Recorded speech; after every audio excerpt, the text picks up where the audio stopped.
I'm a fish boy who skates for Team X, blades with a leprechaun who plays basketball. Come to my smart house, meet my alien sister. Don't come hungry, because I'll bet my mom can't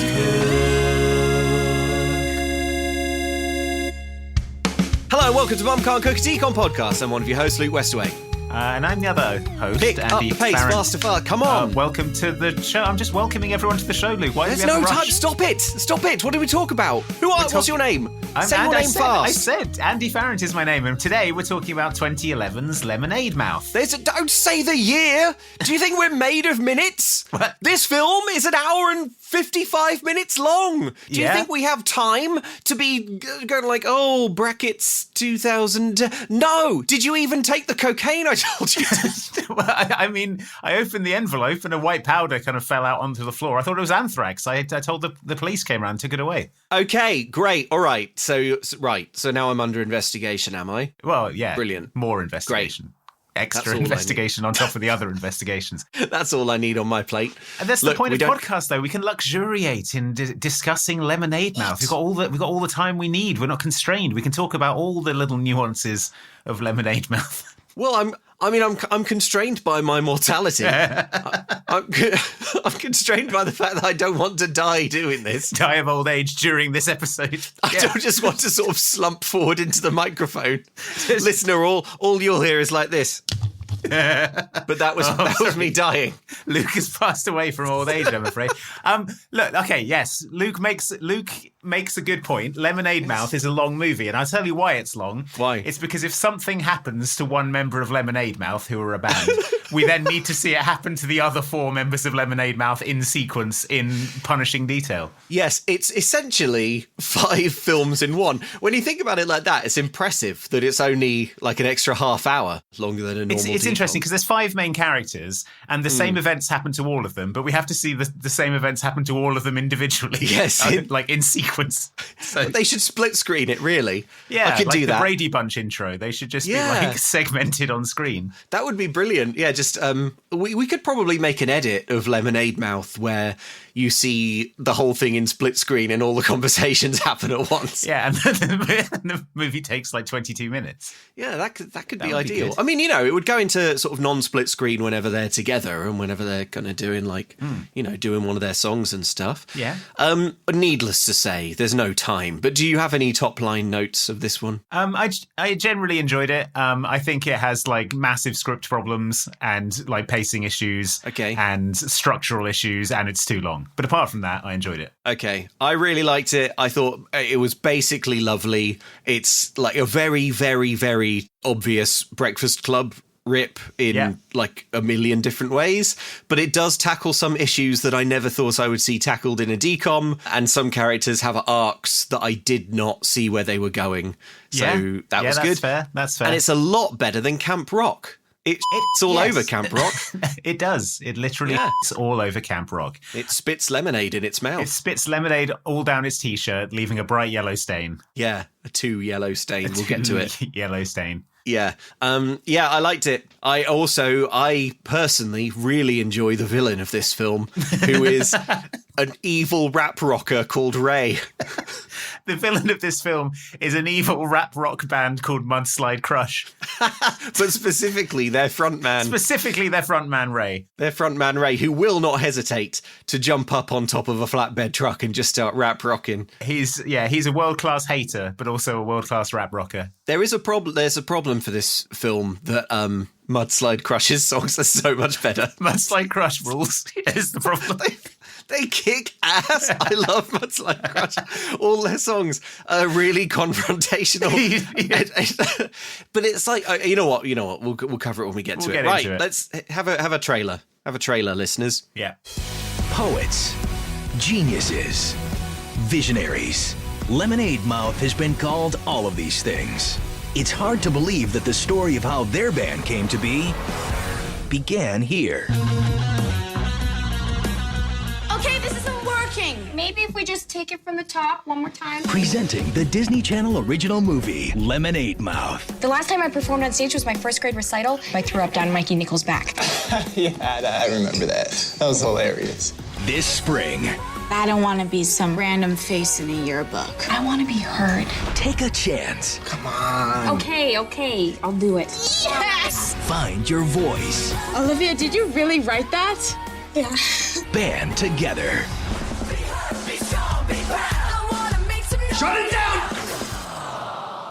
A high school dance is no place for a political tirade. Lemonade Mouth is finished. We're not going down without a fight. Runnigan is never going to change his mind. Hit it! Take it down! We mean something to people. Lemonade Mouth is their voice. Okay. Should we begin? All right, let's crack on. We open on a lemon and a monologue about poets and geniuses and revolutionaries from our ostensible main character, Olivia. We see a big crowd waiting to see a band. We're told that Lemonade Mouth has been called all of these things. That's poets, geniuses, revolutionaries. Yes. In my notes, I've said, stop everything. Let's talk about the band name Lemonade Mouth. Okay. It sounds like a disease Victorian workers would get working in a citric acid factory that makes your lower jaw fall off. Yes. I've written here. I've also written, it sounds like the core username you'd give yourself if you were starting a subreddit about drinking piss. r/lemonade. Yeah. So... I don't like it as a band name. Yeah. Do you know what I do like as a band name? Mudslide Crush. That sounds like a cocktail you would order in like a faux American bar. Yeah. Like Old Orleans or something. Yeah. I'll have a Mudslide Crush and a Brandy Alexander, please. It sounds like cold and gritty. It's one of those evocative band names like Fizzy Blood. Fizzy Blood's a good band name. Have you ever heard of the band Pissed Jeans? Yes, I have. I love that band name. I go on r/piss jeans after I go on r/lemonade. Okay, so now that all of that's in your sort of little mental theatre, listener, we see teens applying makeup, smoothing up mohawks, kids rushing towards a stage. Some incredible show is about to go down, and in voiceover, Olivia continues, I wonder if they'd believe if I told them that it all started right here, and we smash cut to a high school detention. So, yes, this is a flashback. Yeah. That was the present, I guess, and this is a flashback. Detention. Yes. Right. Yes. We see that all of them are in detention. One of them is spinning a drumstick around like a clown. Yeah. We meet the band. Stella Yamada, lead guitar. She's wearing a T-shirt that says "Question Authority" on it. Question has a question mark after it, which makes it question authority. Yeah. She's got a bleached stripe through hair that can only be described as Lego hair. Mm-hmm. It's like the most noughties, like a big block of emo hair. It's amazing. Yeah. We meet Wen Gifford on keyboard. My note is, looks like he starts wildfires on purpose. It's a little harsh in retrospect, but you have to remember that the first time you see him, he's sort of hunched over his desk with a hunted look in his eye. Yeah. The note I have on Stella Yamada is like, this is Disney Channel approved bisexual awakening character. Okay, yeah. I think what they're going for there. I see it. We see Mo Banjari. Mm-hmm. She's bass. Charlie Delgado, drum god, we're told, and me, Olivia White, future frontman for Lemonade Mouth. Charlie Delgado is dressed exactly, and I mean exactly, like Johnny Gat from Saints Row. Yeah. I did a side-by-side comparison. It's Charlie Delgado is in the Third Street Saints. It's never really mentioned to, but it's a nice bit of sort of environmental storytelling. Exactly. The teacher in Detention who's running it hands them all rags and says Detention is now them cleaning up this classroom, unpacking boxes and turning this storage room into a music room. We see that the room they're in is full of musical instruments, but also a big clock, a selection of hats from around the world, a model of a human brain, a stone lion, and a full-size Egyptian sarcophagus. Yes, a huge gilded sarcophagus. Like your school had. Yeah. You remember, don't you? You'd go to the school storeroom to get some meter rulers for the maths teacher, and you'd have to sort of edge around the huge gilded sarcophagus. The Ark of the Covenant that's in there. Low moans emitting from within. Yeah, it was sort of like a theatrical prop house, wasn't it? Yeah. You had to sort of pick your way around like a sort of big, a giant penny. Yes. And a sort of, an old-timey bicycle. And You'd get too some close to stilts. the sarcophagus, wouldn't you? And you'd hear a sort of hissing voice in your head saying, "Let me out, open it, join me in the hereafter." Well, it would be your voice, wouldn't it? And it would appear in your ears as if it were your own thoughts. And you'd be but it would be using words you'd never heard before and so didn't know the definition of. Yeah, and then couldn't say after I'd heard them. Yeah. It's, I mean, this is good, relatable podcasting. I think everyone's. Yeah, I think everyone's nodding. You're listening on the train right now, nodding along, going, nodding away. Relatable. Email if you ever opened the sarcophagus. Email us. Yeah, let us know what was in the dang thing. We always wondered, didn't we? But no one ever opened it, and it's just like, why didn't we just open it? I guess we were kids and we didn't think we were allowed to. But it's like, what was going to happen if we opened the sarcophagus? My big brother told a story about another school across the county where they opened it, but yeah, his mouth started shivering when he tried to sort of finish the story. Yeah, I remember my sister mentioning that a friend of hers had opened the sarcophagus, but she sort of opened her mouth to say what happened, and her lower jaw fell off. Yeah, that's right. And like 1,000 bees flew out. Yeah. Of course, I got blamed for that. Of course, I was grounded, like it was my fault. Yeah, of course. I was just there. It's the gilded sarcophagus. Oh, yeah, and the dog ate your homework. Heard it all before. Yeah. Classic. Yeah. Classic. Okay, classic so stuff. despondently, the teacher, Miss Resnick, picks up a guitar and she strums disconsolately. From above, we hear the sound of a toilet flushing, and we infer that the school's music program has been sort of banished to the basement in this horrible room. The teacher rants about how the school prioritizes gym class, and mid-rant, the whole thing freezes, and Olivia comes back in with voiceover. But if I'm going to tell you this right, I need to go back to the beginning. Which is a little annoying, because I kind of thought we had already gone back to the beginning. Yeah, this is now the third setup. Just start the movie where the movie starts. I'm okay with it, but no more times. Can we not do it any more times, please? You shouldn't flash back to another flashback within a flashback. I'm sorry. Yeah. I'm sorry. But if I'm really going to tell this story, you have to see the sperm going in. You have to see this ape rise and become man. If you're really going to tell the story, you have to see Adam and Eve exiled from the garden. Yeah. Otherwise, how will you have any context for what's to follow? Wait. Why are these apes talking and walking around bipedally? Well, to get that context. Why are they using tools and language? Well, it all started sometime in the Paleozoic. I'm sorry, I can't make heads or tails of any of this. Why are they converting oxygen into energy? Well... Okay, right. Okay. Yeah, so let me just find my notes here. A third flashback, just start the movie where the movie starts in all caps. Here we go. We see Stella Yamada practicing jumping around holding a guitar at her home. Yeah. Her mum tells her to hurry up. She has twin younger brothers who are playing around her. She has 2 copies of the same poster of a woman playing guitar on her wall in landscape and portrait aspect ratios. That's how you know you're a real fan. Yeah. She's told that it's time for her to go. She doesn't want to be late for her first day of school at Mesa High School, the high school where she's going. I read... It's called Mesa High School. I read this like it was Jar Jar Binks announcing that he's at high school. He's just telling you he's high. Yeah.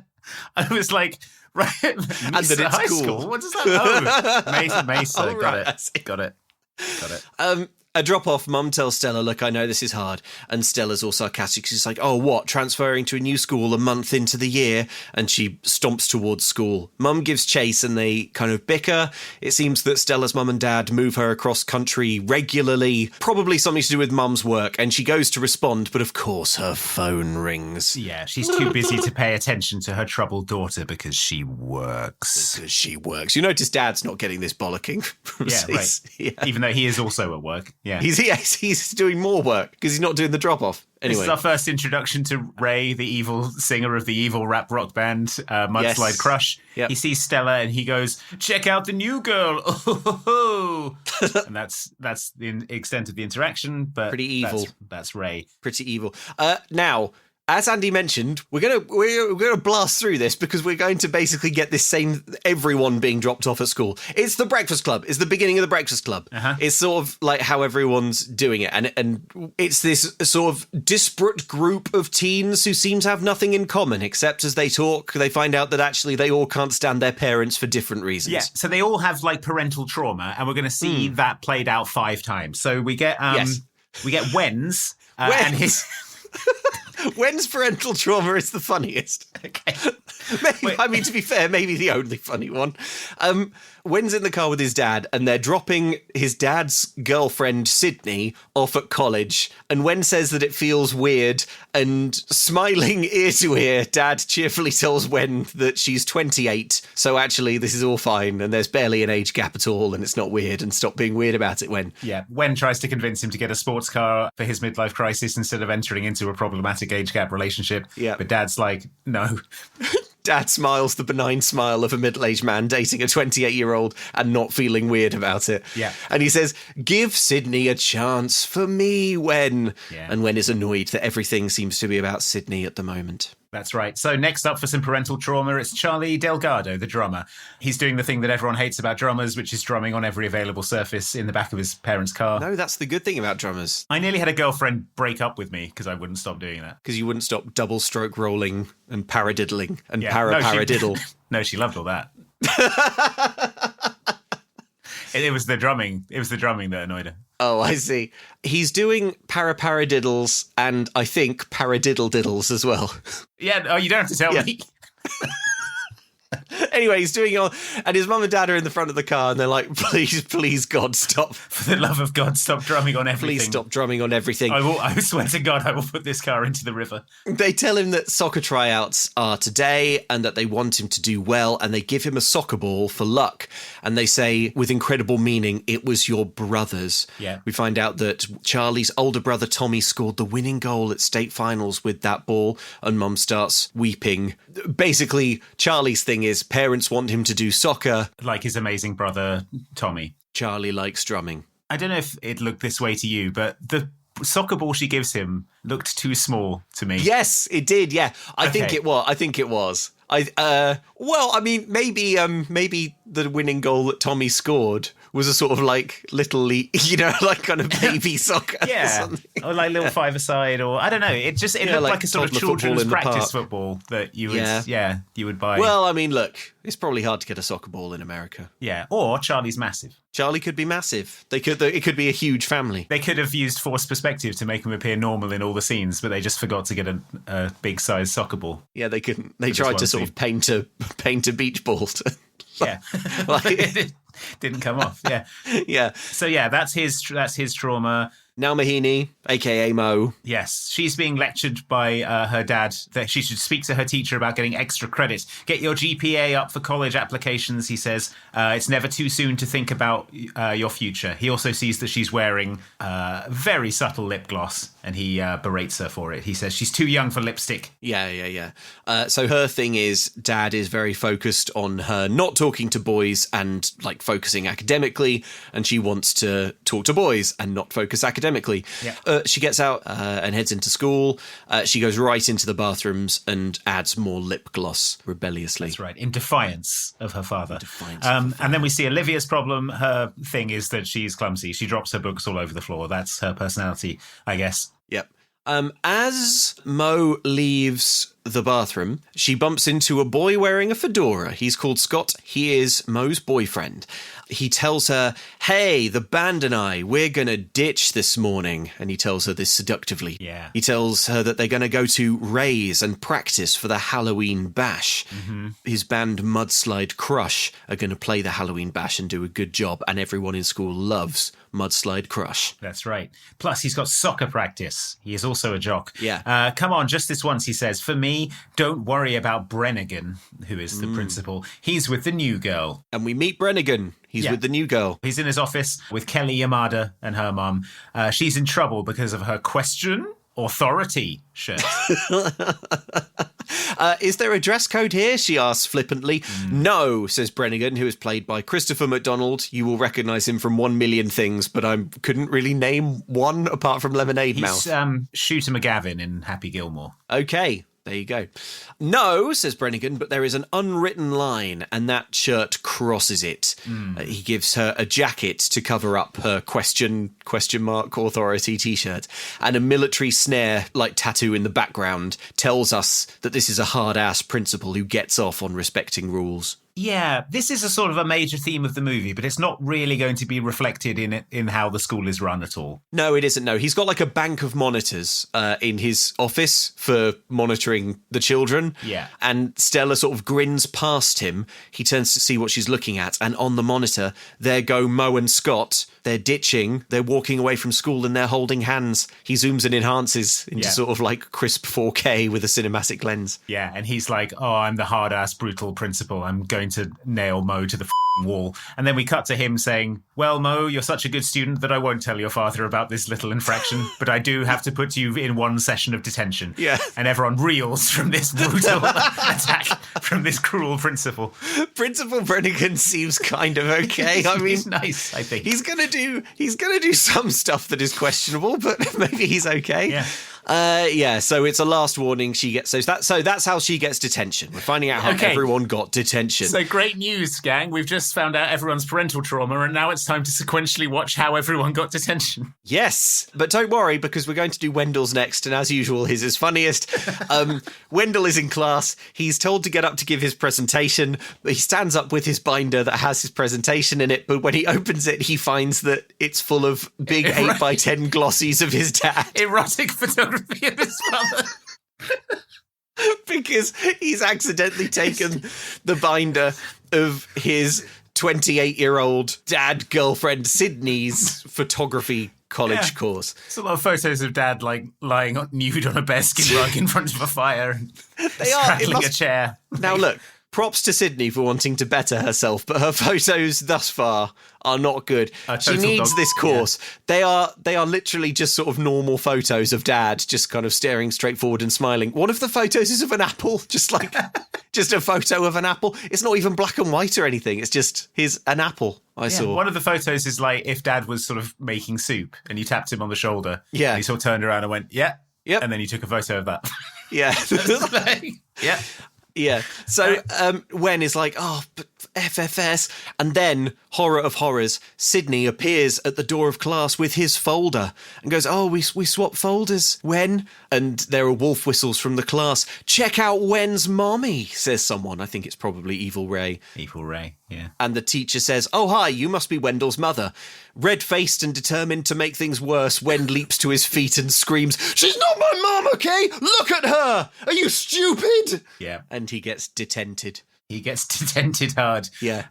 We see Mo tell Scott about her detention. At least we'll be together, right, she says. But no, Scott got let off with a warning because he is a jock and has jock privilege. Yeah, he's got a big soccer game coming up, so he can't do detention. And Mo is like, unbelievable. Yeah. Then we see the Principal Brennigan glide through the halls on a Segway. It is extremely visually funny. Yeah. He's wearing a little cycle helmet. Yeah. It's great. He's getting berated by Mrs. Resnick, the music teacher, about his preference for sports over the arts. The music budget has been cut to 0, we're told. And the classroom is now in the basement. He says that sports bring in donors, which brings in money, which makes the school run. Importantly, as he tells her this, he starts segging around her in tight circles. Ever-decreasing circles, quite threateningly. Like, sort of incredibly fast, like a circling shark. Kind of like, sports bring donors bring money makes my school run. And then he kind of J-turns the Segway and smoothly... and glides away, yeah. Tokyo drifts it around a corner. Yeah. He drifts past a janitor's closet where Olivia sits inside, ditching class to read Emily Dickinson poems, but she accidentally knocks over some mops, and the principal hears and detents her. It's a detentable offence. Yeah. To knock over mops while reading Emily Dickinson. Get detented.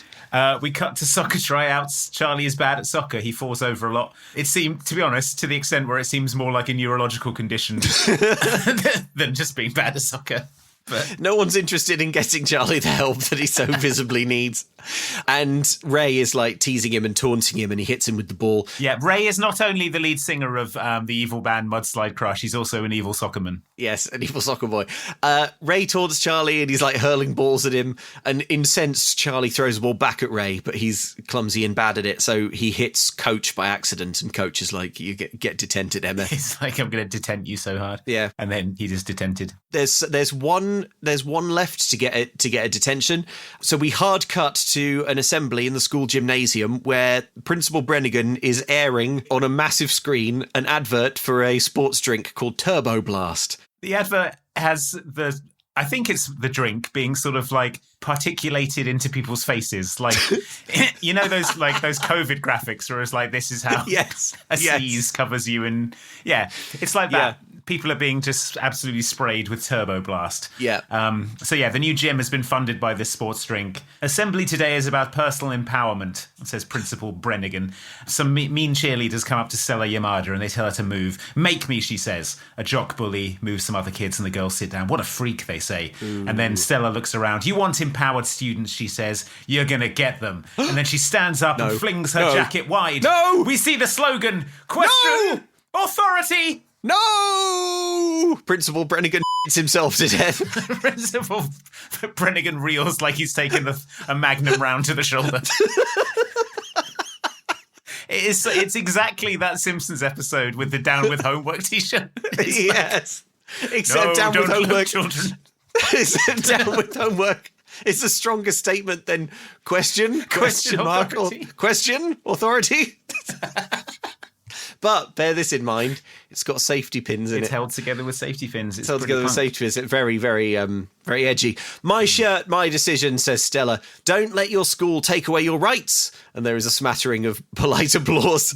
We get reactions from the key cast who are smiling. We get reactions from the jocks who are frowning as if to say, don't question authority. The principal and the representative from Power Blast Energy Drink are sort of hurried away like there's an active shooter in the gym.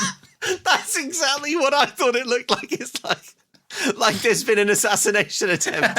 There's sort of, in that way you would kind of run ducked over, kind of like the Secret Service gets you out of there ASAP. And that's basically what happens. Yeah. Don't look at the shirt, children. Question authority. It's pretty much the worst thing Principal Brennigan could do under the circumstances, because he could just say, all right, Miss Yamada, sit down. What questions do you have for me? I'm the authority. I'm the authority. Well, I haven't really got anything, but why is the school sponsored by a sports drink? That's pretty gross, don't you think? Yeah, I don't like it, but with funding cuts, I mean, it's the government's fault ultimately. But I'm just doing the best I can to keep this school running, and Turbo Blast is what pays the bills. We all live in the same sick system, Stella. Yeah, I'm just trying to get you through it as best I can. Well, okay then. Well, thank you for letting me question authority. If you have any more questions for authority, my door is always open. I think this film does a really good job of capturing that sense of when you're like 17 and you've just sort of discovered the idea of like social justice. And you're like, man, I'm gonna tell truth to power. I'm gonna be they're not gonna like this. Oh, they're not gonna like this. They're not gonna like my personal form of dissent, which is listening to NoFX on my headphones. And never talking to or seeing anyone. Talking to anyone about it. But thinking hard. Thinking hard about it. So Stella has detention now because she questioned authority. You do make a good point, Andy, about the energy of this film. And I think it's its strongest suit that it does capture that feeling of, being like around this age, especially like we were both in bands, right? When we were in school and stuff. And it really does capture that feeling like you're the first kids to ever think of doing this. Yeah. And you're like, oh my God. Man, we've really got something to say. We've really got something. We're doing it. We're doing it. Oh my God. I was in a band around this time and I remember we were doing a jam session and I wrote some silly lyrics that were just fun. And the next day I came home to a handwritten letter from the singer telling me that music needed to have passion, emotion, and integrity. Wow. Yeah, I know. That's amazing. Passion, emotion, and integrity. Oh my gosh, that's so toxic. I was like, wow. Was it Ray from Mudslide Crush? It was Ray, yeah. The band I was in was Mudslide Crush, yeah. Oh, sick. You were in one of the best bands ever. I was, yeah. Yeah. I was. There was a rap rock band. It wasn't in my school, but my band played all the same, and they were so slick. They were like Mudslide Crush. They were really popular and really cool. And actually, they were all very sporty, all the members of the band, and they were like, the lead singer was also really good at skateboarding, but they just sort of like, as a side hobby, had like the tightest rap rock band in the county. One of the things that will really put me off a band, like irrationally, if a member of the band is really buff, I will be like, okay, yeah, don't like that. No. Do you know what really puts me off? 5 members. 5 members. Yeah. Yeah, 5 members. Like it is so hard. Even when you're in school and no one has anything to do, it is so hard to get like 3 teenagers to get together in the same place with any kind of discipline. 4 is basically impossible, and 5 is pure fiction. Pure fiction. Also, what's the 5th one even doing? I don't know. You don't need them. You don't need them. Don't need them. Oh, a singer with no guitar. Singer that doesn't do anything but sing. I'm like, come on. I mean, in this era, when this wasn't like a sort of vocal performance era, was it? You didn't have to be a great singer, did you? You had to have 2 guitars. That was the main thing. Here's a contradictory one. I enjoy a hat. I have a fine collection of hats. Sure. I enjoy accessorizing hats with my outfits. I think hats are a great item of clothing. Yeah. If I see a band and one of them's wearing a hat, I'm like, what the are you doing? The hell are you doing? Well, how about this? Having just said the thing about no more than 4 members, please. Yeah. Around this time, I was mostly listening to Real Big Fish, who have about 16... 16 members. Yeah. 16 members of the band. Yeah. What are you, the polyphonic spree? Well, that's the okay, right. So you have like a ska band of this era. Yeah. And they're like, hey, pick it up. We're so laid back. The whole thing is that we're kind of like, we're chill, we're drinking. And it's like ska though, right? It's a brass section, right? It's not you can't just have one brass guy. No, you can't. You have to have a whole brass section, which, is fine. But like, don't try and sell me on this chilled out vibe when I know you must have the most insane group calendar to make this thing work. Yeah. Color coded. Everyone's having to reply to like an online form. Yes. Like yes or no, and it's like suggesting times, and everyone's saying yes to the. Absolutely no. Yeah. Less than Jake have like a sort of enterprise doodle account so that they're paying $150 a month for their doodle account. Yeah, you know it. So come off it with the laid back stuff. I'm not buying it anymore. Yeah. Anyway. So Stella's been detented for her shirt. So she heads down to the basement looking for detention and wanders into maybe the film's best scene. Yes, she's greeted by a nerd who is like, welcome to the underground. It's like something out of Hackers. Yes. He's holding some AV equipment and he gives Stella a tour of the basement of the school. It is this dense, dimly lit warren of corridors and storage rooms where all the misfits have been corralled. He gestures to Robotics Club, Shakespeare Society, Chess Club, Ballet, the Mathletes Art Club, the school newspaper, AV Club, anything that doesn't fit Brennigan's mould, you'll find it down here. It's interesting the way this is presented to me because it looks too awesome. Well, I mean, it looks awesome, but also sick as hell. It's sort of the implication is like, Brennigan won't fund our thing, so we have to take them to the underground. But we see the ballet room, and it's a ballet room. It's got like mirrors and bars and a sprung floor, and it's massive. It's like they've got everything they need. Yeah, it's just a level below the ground. Yeah, it doesn't really look like too crowded. I mean, no. Lots of schools probably don't have a robotics club. Yeah. It's, I wouldn't be too upset that your Shakespeare Society has to operate in a room in the basement. It's pretty cool that there's a Shakespeare Society. Yeah. But visually, it is kind of fun, like this kind of like walk around this sort of dense warren. Yeah. I would love to. I would spend all my time here in school. It would be so cool. What this feels like to me is like a sort of Metro 2033 safe house. Yes. You come in from the wasteland and you're like, people are sitting around like cooking up something over a open fire, or they're like, hey, come over here. I'm making bullets and I found some old casings and we're putting it all together. It's like a ragtag little settlement down here. Yes, but it's all like high school art things. Yeah. I would love it. I would spend all day down here making papier-mâché masks or something. Yeah. And like trying to persuade the mathletes that numbers aren't real. Yeah, man. I'm down here photocopying my zine. Yes. So Stella walks down the hall to where detention is going to be held, but she stops in her tracks because she's beholding a vending machine at the end of the corridor. It's a lemonade machine. Mel's Organic Lemonade. It's called. It looks like it's from the 1940s. Yeah, it looks like it contains a lot of lead. Yeah.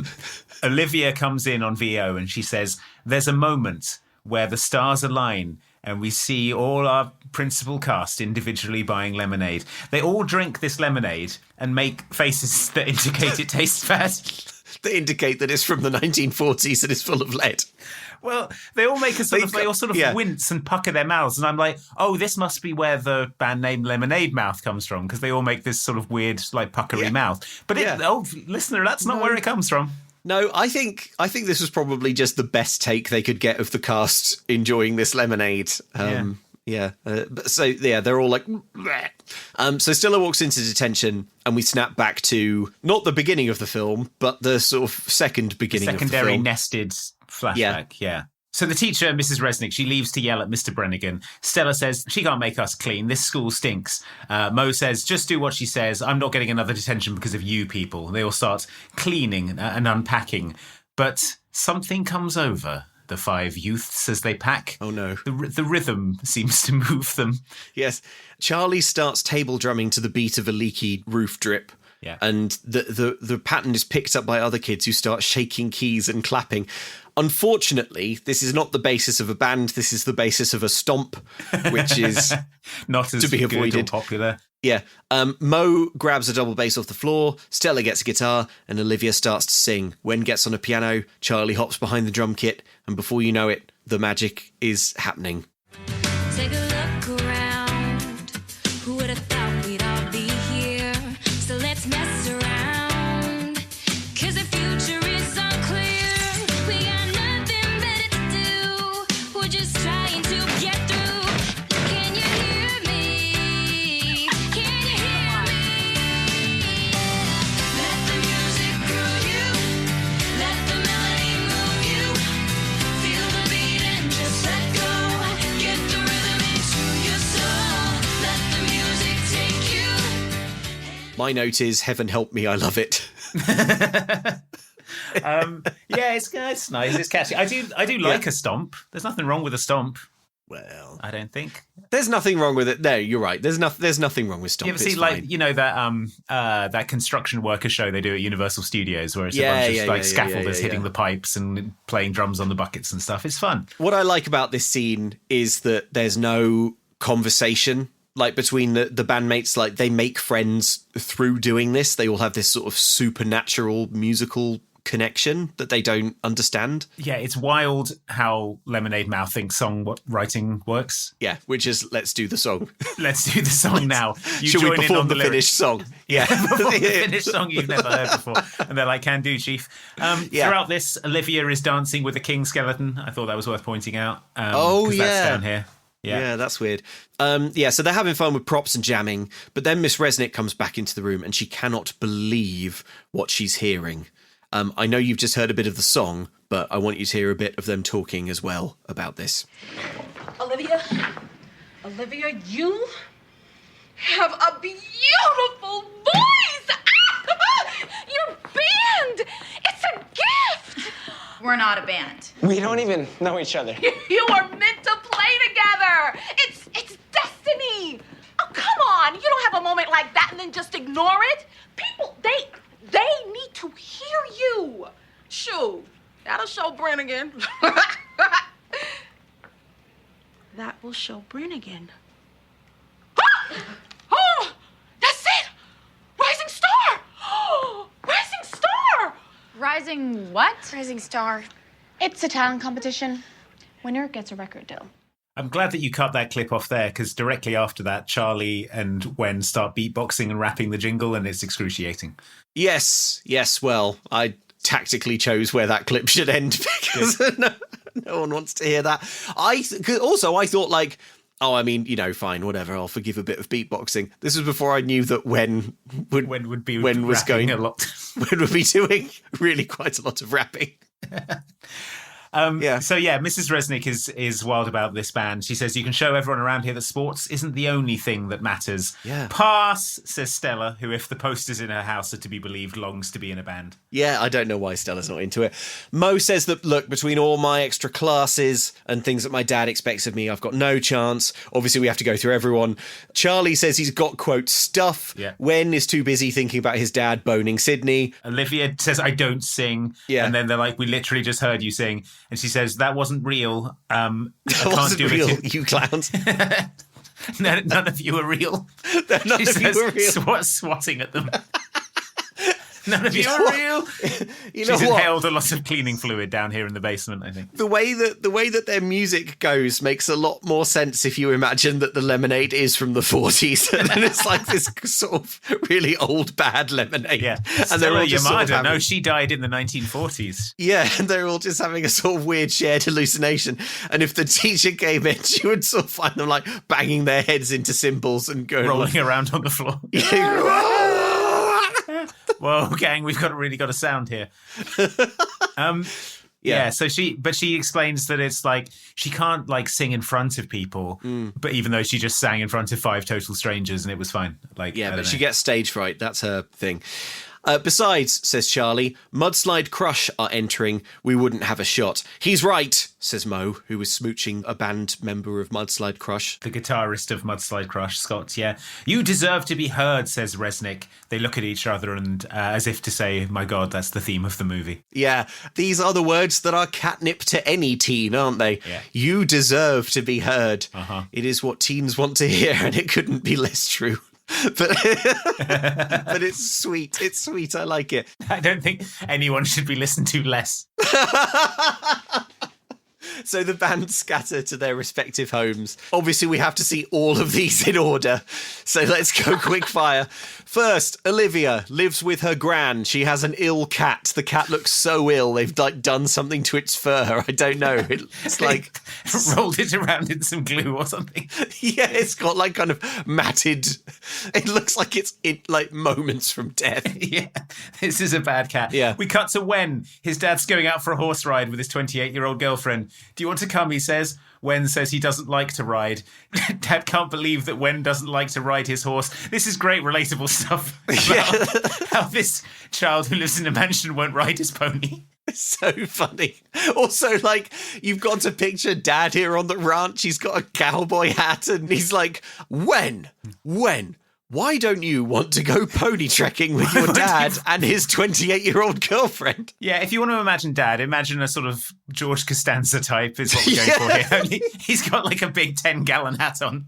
Yes. And is banging a 28-year-old. Banging a 28-year-old. And Wen is like, I don't want to go pony trekking with you and your like, girlfriend who's like 10 years older than me and like 30 years younger than you.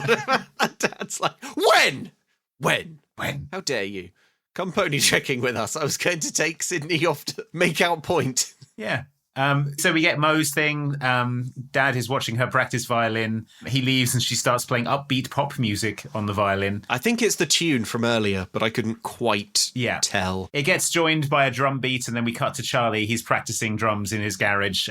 His mum comes in and she's like, how are your soccer tryouts?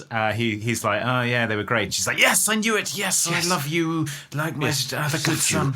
Mum's like shaking and vomiting with relief that they went well, apparently. Yeah. Around the dinner table at Stella's house, classical music plays. Dad eats fish. How can you eat that, says Stella. Imagine how that poor fish felt. The rest of the family can't believe that Stella is a vegetarian. Yeah. When did this happen, they say, and she gestures to her T-shirt, which says, Vegetarians rock. That's right. Any questions? Fish don't feel pain, says one of her twin brothers. When did you become a vegetarian, says the other twin. Dad would also like to know this. She looks at her shirt. 4 months ago, she says, for a bunch of geniuses, you people don't pay attention. She rants at her family, sorry I'm not out inventing biodegradable plastic or making my own toys or, oh yeah, curing cancer. Yeah. She sort of spits at her dad. She spits venomously at Dad, who's like, yeah, well, we haven't cured it yet, Stella, but yeah, he says we haven't cured it yet, like, honey. She leans in close and says, you make me sick. Yeah. She says, hello, I know that. It's really funny. I've never seen in a movie anyone give someone a hard time for trying to cure cancer. Yeah. Oh, she said, you're here we too go. busy curing cancer to notice that I've gone vegetarian. To notice that I'm wearing a T-shirt that announces my vegetariancy. And he's like, I'm trying my best, sweetie. Yeah.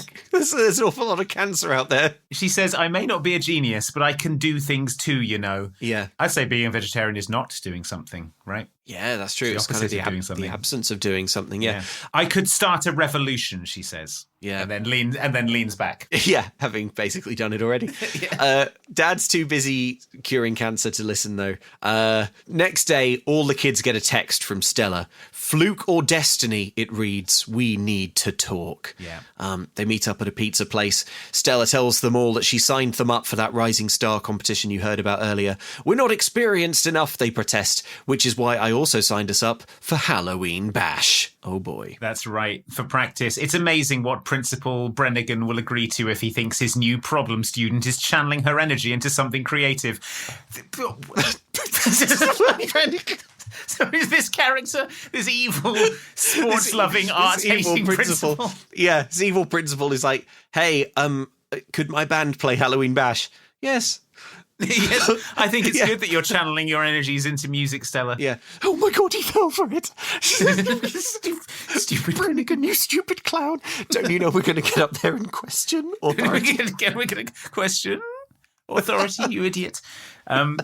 So what are we going to play, says Olivia. You could write our song, says Wen. That song you wrote the other day was pretty amazing. Yes, so it apparently was. Olivia is credited as the composer of that, despite it being a sort of improv jam that everyone did at the same time. Yeah, but it's sort of Olivia's song. This is fine because this film is a musical and like it's fine to just have them all burst into song. I don't mind.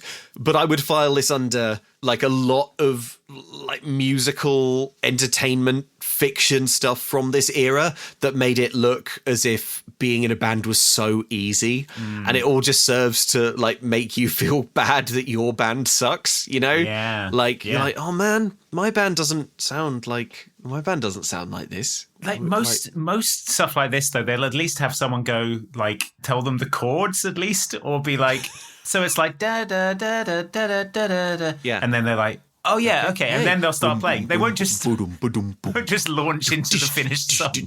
Yeah, exactly. But that's what they do here. Yeah. So Olivia almost vomits when she's told that she could write the songs. They're going to open for Mudslide Crush. Obviously, Mo reacts to this. She's like, uh-oh. Stella says that she wants to be heard, and all the kids nod solemnly. Yeah. Mo isn't convinced, but then she tries to get the attention of some passing popular girls, but they giggle and turn their backs. And with a frown, Mo is like, all right, I'll do it. And they agree to do one practice. Yeah, if it works, great. If not, we're out. Charlie is the last one to agree. He says, heads we do it, tails we don't. He flips a coin, it flies high in the air. Olivia comes in on VO. One of the misconceptions about Lemonade Mouth is that we were a natural fit from the start, she says. Totally not true. Okay, well, you are, though. You are. You just did a whole song from nothing. It's like paranormal. The only other explanation is like tainted lemonade. Making you all hallucinate this. Yeah. So we cut to rehearsal where the band is not a natural fit. Stella is yelling abuse at her bandmates. It's quite funny. It'd be so funny that you get this entire movie Lemonade Mouth. Have you seen the movie Saint Maud? Oh, yes. The final shot of Saint Maud. The final shot of Lemonade Mouth is just the children all dead in the basement from drinking tainted lemonade. That's not the first time we've referenced Saint Maud on this podcast. Well, I'm sorry. But I can't remember what the other film was that we said. God, what was it? Look, I'm sorry it's such an apposite comparison. No, it's fine. Okay, so Stella's hurling abuse at the bandmates. Come on, Charlie. It's a simple 4/4 beat. You're not even trying. You clown. She says it's B to B flat, back to B, then an F sharp, which is a harsh thing to level at Charlie because his drums can't play an F sharp. So, Come on, Charlie, you dip. Play an F sharp. Charlie's like, which one of these drums is B flat? So they're all playing badly and out of sync. This isn't working, says Mo. Yeah. We'll get it. We just need to keep practicing and maybe go more hardcore, says Stella. Yeah, I like that. Stella's like, we need to go more hardcore. The problem is we're not going hardcore enough. Yeah. Mo, however, has had enough. That's it. I'm out of here. What? You're just gonna stomp away? No, come on, don't leave. In case you guys hadn't realized, I'm classically trained. On the violin, I don't play whatever this is. I'm out too. What? Guys, look, come on, we can work this out. Yeah, Wynn's right. Maybe if we just take it from the top one more time. They're quitting before we've even started. They're quitters! Shut up, Stella. Mo, please, don't. Wait. Yes, listener. Just when things seem about to fall apart, Sweet Soulful Wen starts playing the least hardcore electric piano trash you ever heard. And they all smile. Playing what the subtitles call soft pop. Soft pop. Is there any more damning description? Soft pop. Soft pop. Soft pop. It sounds like such a dig, doesn't it? Sounds like something that you'd heckle at a gig. Like, soft This is pop. the song Somebody. Yeah, we've got some lyrics here. Can you see me? Because I'm right here. Can you listen? Because I've been trying to make you notice what it would mean to me to feel like somebody. We've been on our way to nowhere, trying so hard to get there. And I say, oh, we're going to let it show. Now, we're just going to let go of everything holding back our dreams. Now, look, it's fine. If you've listened to this podcast for a while, it's the kind of like of this era, high school musical, like off-cut, sort of like generic pop thing, but it's going to suffer so much in comparison to Mudslide Crush when you hear that, especially lyrically. So it's a competent song, but this is not the music that teenagers would be making in a basement. It sounds like a Carrie Underwood B-side or something. Yeah. So Mo is coaxed back to play the bass, and reluctantly Stella joins in too. Olivia sings 3-part harmony all by herself, and they all like very softly rock out. Yeah, the rest of Lemonade Mouth needs to hear a song 0 times in order to be able to play it. It is so soft. It's really my only big criticism of this movie is that their rock is so soft. It should be punkier for sure. Yeah, it should be Avril Lavigne kind of. Yeah, it should be just like a little bit spiky, but it's so soft. As the song continues, we cut to scenes of the principal doing a grand unveiling of a Turbo Blast scoreboard for the assembled press, who have all gathered to see a scoreboard that says Turbo Blast on it. Yeah, Resnick hates on it. The song ends. Olivia, did you really write that? Says Stella, who just played it through first time with no faults, harmonising the lyrics, having never heard it before. Yeah, Olivia nods sheepishly. She admits that she did. We are so winning a record deal. Hooray. Later on, we see Mo swing by some sort of warehouse. It's Mudslide. Well, okay, so it's Mudslide Crush's practice. Okay. Earlier on, Scott said that they were doing it at Ray's place. So this is a warehouse that Ray lives in. Ray lives in this warehouse. It's like a Fast and Furious warehouse where they would do all their car planning in. Yes. Oh my God, it's exactly like Kurt that. Russell walks in with a bucket of Coronas and sits Yes. So she's here to visit Scott, but the mood amongst the members of Mudslide Crush is somber.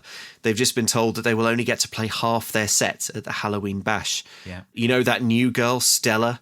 She told Brennigan that she has some band, says Scott. He can't believe it. And Miss Resnick is in on it. You don't cancel the crush, says Ray. Yeah. The point is, says Scott, this so-called band has half our set. And Mo asks, well, who else is in this band? Of course she's in the band, but Scott doesn't know. Just a bunch of nobodies, says Scott. And Mo thinks for a moment about possibly, like, injecting the film with some drama, but then decides not to. And says, I'm in the band. I play bass.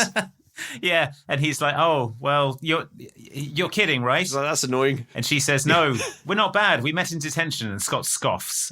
We're just opening for you, says Mo, attempting to mollify him. But he's patronising. He's like, "If you want to be in a band, you can play backup guitar for me or something. But you're ruining our night." I mean, this is huge for Mo. She's just been asked to join Mudslide Crush. Mudslide Crush, huge. yeah, this is massive. This is a massive opportunity, yeah. But yeah, he sort of shoots Mo a pitying and patronising look. And he's like, look, he explains that his music is important to him. Yeah. Mo says, my music is important to me too. And Scott's like, look, just think about quitting. I really don't want this to come between us. And Mo says, me either. Yeah. Elsewhere, Ray is yelling at some girls that he's going to take this other band down. It should be mentioned, that everything Ray has said in this scene is being screamed at two women in a different part of the warehouse. Yes, and who were sort of smiling politely at him. They sort of cut back to him between all the Scott and Mo dialogue. So he's been sort of yelling at them for about 2 minutes about this other band. So Ray immediately channels this rage into, I guess it's a rehearsal, but it's like a full gig.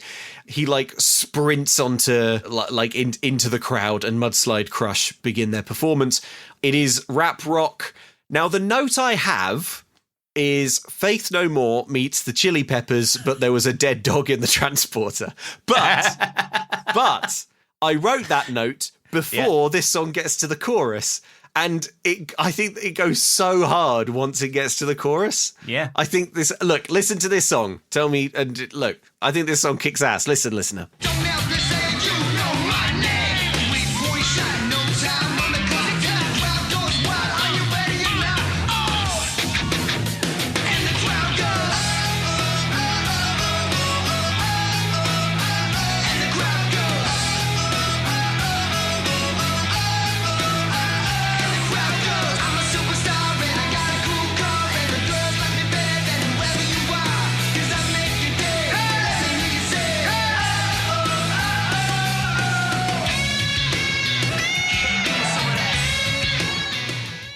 It's the Crush, yells Ray, and he jumps up on a flatbed truck and does a huge, awesome leap. Yeah. And Scott is like tearing it up on guitar. Everyone's loving it. Have you got some lyrics for us, Andy? Yeah, I've got some choice lyrics here. Brand new kicks and a brand new jersey. What do you expect? Yeah, we deserve it. Yes. 3-point shot. No time on the clock. Ooh. And the crowd goes wild. Are you ready or not? Oh, I'm a superstar and I've got a cool car and the girls like me better than whoever you are. Because I make your day, let me hear you say. Yeah.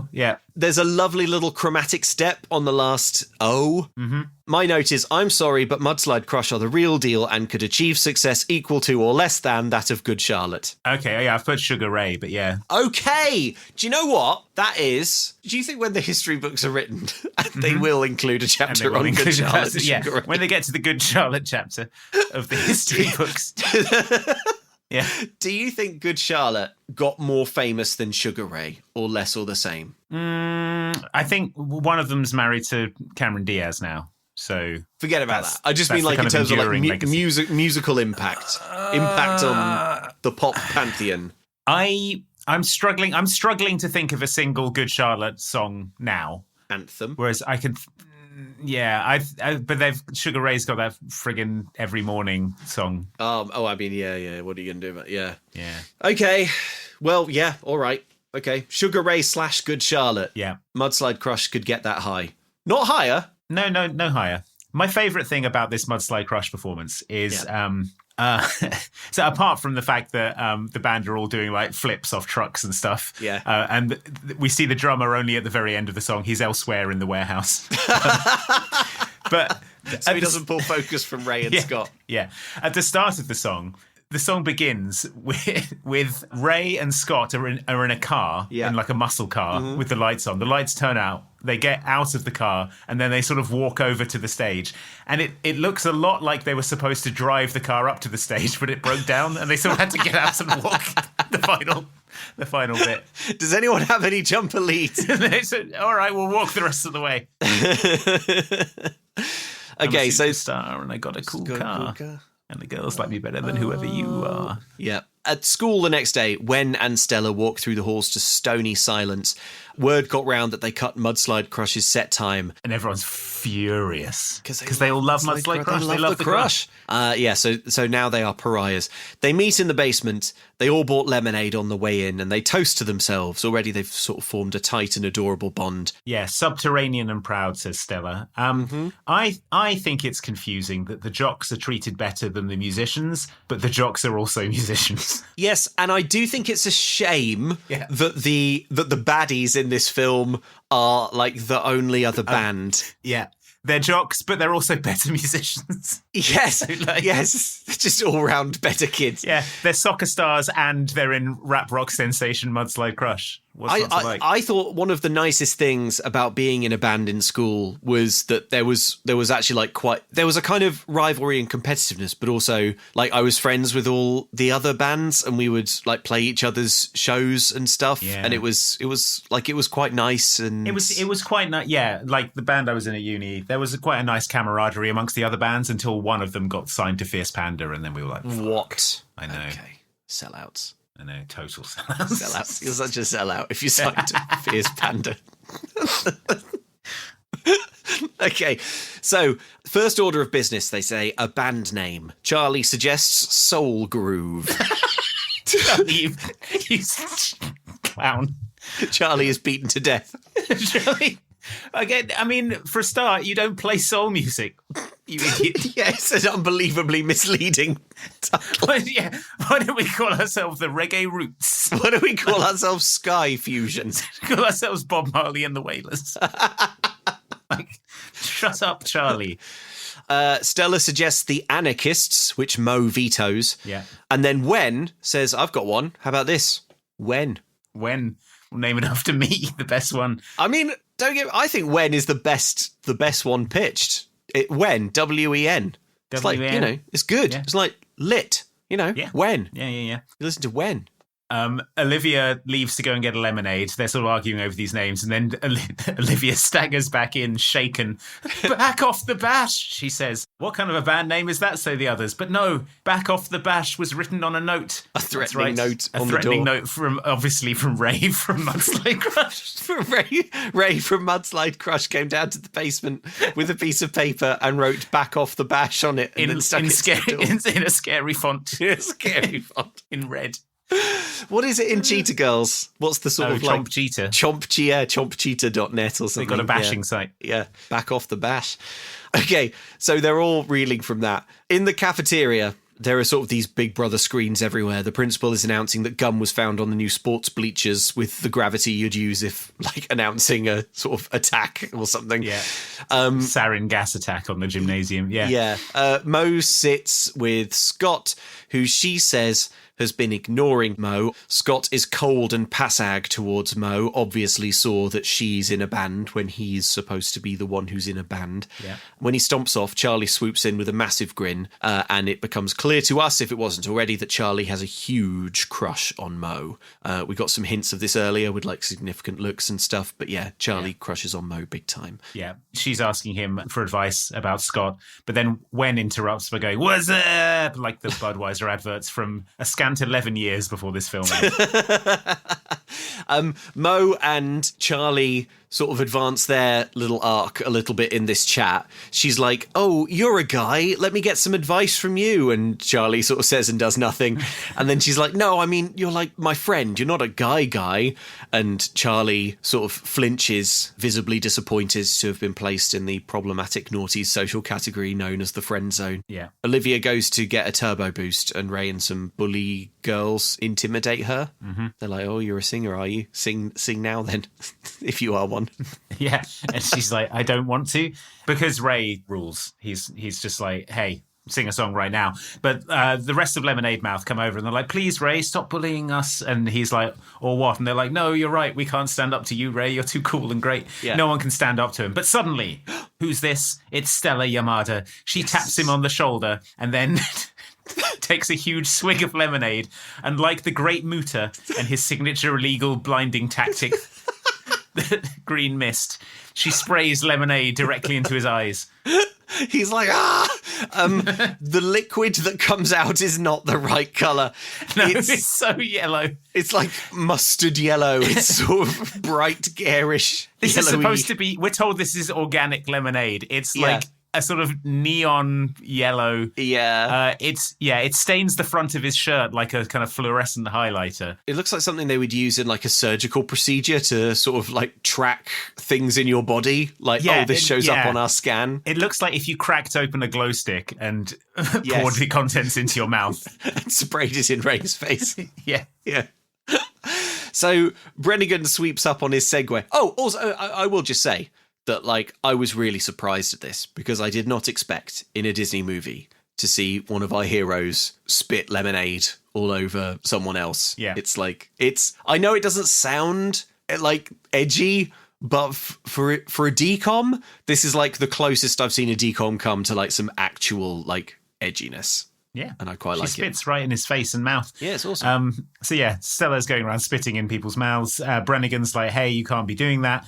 Ray says, "Hey, I just went to try and get a turbo blast, and the next thing you know, Lemonade Mouth over here spits all over me." There is much shouting and dissent, and everyone has handed detention slips. And that is how we got our band name, says Olivia. Also, the subreddit. The subreddit was really taking off at this point. Yeah. We thought we could hop on the SEO. Yeah. Andy, I'm in a bit of a pickle What seems to be the problem, Luke? Maybe I can help. Well, I'm trying desperately to impress Mudslide Crush. I'm hoping that they'll let me join the band and play the triangle. Yeah, I don't think so. Look at you. Your hair isn't even fashioned into a Hoxton fin. What is it? Is there some? Oh, you know what, Andy? The problem goes way deeper than my hair. It goes all the way down to my torso. Yeah, I mean, look at it. Yeah. It's hardly built for the rap rock lifestyle, is it? No. If I tried to do a cool flip onto a flatbed truck, my torso would collapse. It would fall apart. And also, what does this T-shirt say on it? I love my mother.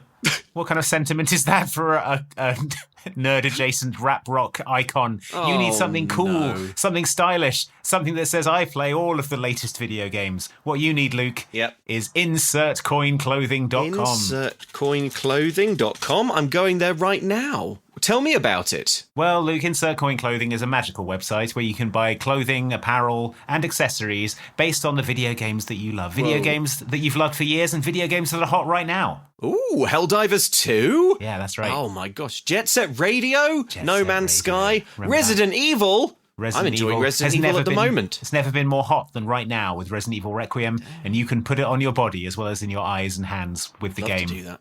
I'd love to get Resident Evil into me every way that it's possible to. Well, this is another new way for you. Bloodborne, Dreamcast, Fallout.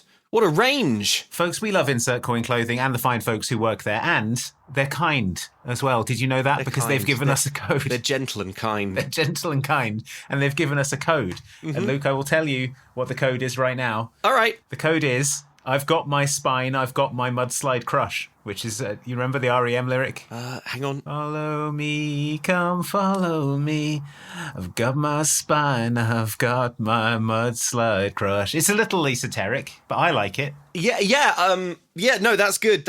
So hang on. So what's the whole code? The code is, I've got my spine, I've got my mudslide crush. Okay. IVEGOTMYSPINE, Okay. Simply enter that at checkout.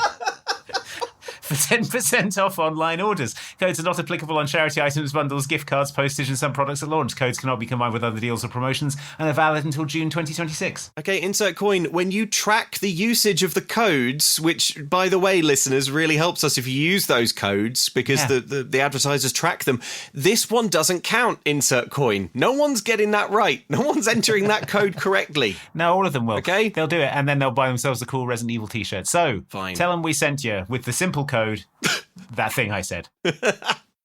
Andy, I've heard that there's a big Lemonade Mouth streaming event coming up on Disney Plus soon. Oh, is that right? Yeah, there's like a live concert. It's going out. Okay, let me check. Let me check. We'll definitely need to watch that, being massive Lemonade fans as we definitely. are. Lemonade Mouth fans. I know the name of the band. I'm such a big fan of the band. I know what they're called. Look, you're never going to believe this. What's happened? It's only being shown in Ecuador. No! I can't believe it. Why has Lemonade Mouth done this again? Every year they tease the fans, and then it turns out it's an Ecuador-only live stream. Ecuador-only experience. If only there was some way we could tell the internet that we were in Ecuador, but there isn't. Well, guess what? What? Guess what? There actually is, and the way is a VPN, a virtual private network, and not just any VPN, the best VPN in the world. I'm talking, of course, about NordVPN. All I needed to hear was the best VPN in the world, and I knew instantly you were talking about NordVPN, the incredible VPN with more than 8,300 servers in 127 countries, letting you change your virtual location easily. The fastest one as well. NordVPN has got fantastic speeds, and one NordVPN account protects up to 10 devices.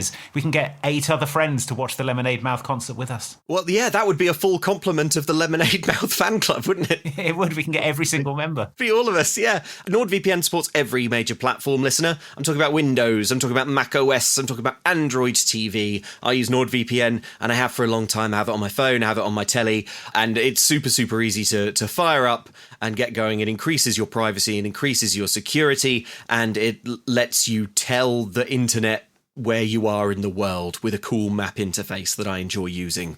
That's right. So to get the best discount off your NordVPN plan, go to nordvpn.com/momcan'tcook. Our link will also give you 4 extra months on the 2-year plan. There is no risk with Nord's 30-day money-back guarantee. The link is in the podcast episode description box. Luke, have you noticed how dogs in DCOMs are always owning people, aren't they? Or inheriting money and spending it on large sofas shaped like bones and things like that? They are, and I wonder at how much energy that must take. It must take an awful lot out of a dog to be doing all those ownings. How do you think they do it? Yeah, I guess they must be eating premium foods, like, for example, the kind of food provided by the Pets Table. I see. Personalised the dog Pets Table. food from the team behind HelloFresh. They offer both human-grade fresh and gently air-dried options, or mix both. You can see what your dog prefers. There are 9 recipes, all formulated with a board-certified vet nutritionist who has never been owned by a dog. I'm not surprised. I personally would love to be gently air-dried, and so I can only imagine that a dog likes the same to happen to its food. The air-dried plan is shelf-stable, needs zero prep, and unlike kibble that's highly processed at high temperatures, the Pets Table is minimally processed to preserve actual nutrients, ones that dogs love, like protein, vitamins, antioxidants that your dog needs to support gut and immune health, a healthy coat, and an active lifestyle like a dog likes. Now, I know I say I would eat dog food all the time, but honestly, their human-grade fresh food does look like something I would eat. But that's a good thing. Yeah, and each plan is customised for your dog's specific needs based on their age, weight, activity level, and more to keep them lean and healthy with allergen-friendly and even seafood options. These dogs are living high on the hog, or high on the prawn, I guess. High on the prawn or the lobster. Yeah. The Pets Table are so confident that you're going to like this that they even back it with a 100% money-back guarantee on your 2-week trial, so there's zero risk. Just have a look at your dog's face and see if it's making a face that says, I think it's time to make good on the 100% money-back guarantee. But I don't think your dog will. No. I think your dog will be making a face that says, I am enjoying my food. I might get a dog just so I can feed them the Pets Table, to be honest, and feel good about myself and about my dog. So help your dog live their best life with high-quality food from the Pets Table. Take advantage of this limited-time offer. Get 55% off your first box, plus 10% off your next 2 at thepetstable.com, and use code MCC55. That's thepetstable.com, code MCC55. You going to eat those prawns? No, they're for my dog. And me. Yum. We cut to Olivia's house. Wen shows up unannounced. They're a bit awkward. It appears that Olivia and Wen sort of fancy each other but are dancing around the matter. Wen says that Stella sent him here to work on songs with her. As they sit in the garden, Grandma brings over some lemonade and then they spit it into Grandma's mouth. Grandma embarrasses Olivia. And that's how we got our name. That's how we got our name. We got our name spitting lemonade into Grandma's mouth. So we got our name Spit on Grandma. I spit on your grandma. I spit on your grandma. It's a good name. Yeah. Spit Gran. Spat Gran. Spat Gran. Yeah. It's better than Soul Groove. The Spat Grans. Gran says, I've never met one of Olivia's friends before. And Olivia's like, shut up, grandmother. Shut up, I have friends. And she dismisses her. Yeah. You want to hear a rap? Wen asks. Incredibly, Olivia says yes. Yes, which is confusing because she can't possibly. She can't possibly want to. But then possibly want this. But then Wen says the following. It's Wen, and I'm musically inclined. Get a shiver down your spine. Sorry, stop.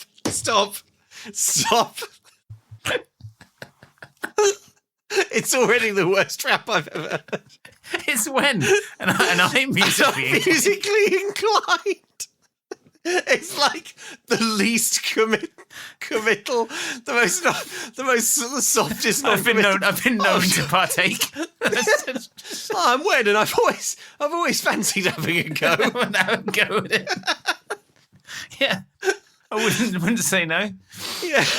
It's Wen, and I'm musically inclined. Get a shiver down your spine every time I rhyme. Ooh. I'm in lemonade mouth. We don't learn to wait. What? We get on stage and determinate. Okay, so I'll just give you, the listener, a moment to just sort of recover from that, piece together your shattered lives. And Olivia laughs at the word determinate, points out that determinate doesn't mean what he thinks it means. He thinks it means like to be determined. To be determined, yeah. They chuckle together, and then her scraggly brink of death cat drags itself past them. Wen looks at it and says, that is an old cat, and it mews as if to say, kill me. Yeah. And then Olivia starts crying. Olivia looks like someone just walked over a grave. Probably the cat, and the cat's trying to climb into it. She says that Nancy was my mum's and is the last real thing I have left of her. Yeah, she tries to hide the tears, but the truth comes tumbling out. Are you okay? Yeah, Nancy was my mom's, and so she's just kind of like the last real thing I have left of her, so. Oh, I'm sorry. Well, what about your dad? He, can we just work on the songs? Because I have this one that I think is pretty good. So, here. Okay. It looks like Wen is playing piano along to this, but he's got like a little laptop. He's just sort of he's just kind of doing the keyboard on the laptop. He's doing the sort of same actions as you would do as a piano. It's fine. I don't care. Fine. The mental telepathy beam engages, and Wen starts playing. So the way this one works is, I think, the worst one, because Olivia says, "I have a song that I think is good," and then she goes over to Wen, and Wen starts playing it, and she joins in. She's the second one to participate in this She joins in, nodding at Wen as if to say, yes, the song I just beamed you is good. Maybe this is in the Scanners universe. You know, David Cronenberg's Scanners? Is it possible that they're Scanners? Is it possible Wen's head is going to burst? They've got some kind of mental airdrop for songs. Yeah. So they sing together for a moment, and they end up with their faces close together. I like when you smile, says Wen, as if in a trance, but they both shake it off. Yeah. She gives him some direction. The direction is the following. It basically just picks up a little bit. We go through this slow portion of the song. Yep, cool, got it. Yeah, so, got it. Yep, we're ready to record it. We're ready to play it on stage. Yeah. Cut to, amazingly, the band saying, "This is it, guys, our last rehearsal." What? Olivia seems rattled. We're all nervous, Olivia. We're going to be great, says Stella. I know just the thing to make us all feel better. Lemonade, they say. That's right. The effects are wearing off. Yeah, they need a top up. Yeah. But they go to the lemonade machine and it says scheduled for removal. Yeah. We see Stella storm the offices of the school administrator, who says, "What? There's a lemonade machine down there?" And she says it in sort of surprise and horror, as if to say, "Oh my God, that should not be there." As she sort of reasonably explains, Turbo Blast funding the school's gymnasium means that they have a sort of exclusivity deal on the vending machines in the school. And Stella's like, "You corpo Also, this machine looks so old, and if the school administrator didn't know it was there, how long has it been sort of under the radar? You know? Yeah, when was it last restocked? Yeah, they've all just been drinking pints of 50-year-old lemonade. Expired lemonade. Yeah. So it's a sponsor. It's a brand crime to have this machine present in the school. Stella says that we're not going down without a fight. Wen is like, "I don't know, Stella, it's just a machine." "It's more than that!" she roars, her brain filling with 50-year-old lemonade. Or her brain draining of 50-year-old lemonade, and now she needs more. Yeah, she needs more to top it up. There's no fluid in there anymore. It's just lemonade. Her brain is bobbing around in a sea of lemonade. Yeah, sea of neon lemonade.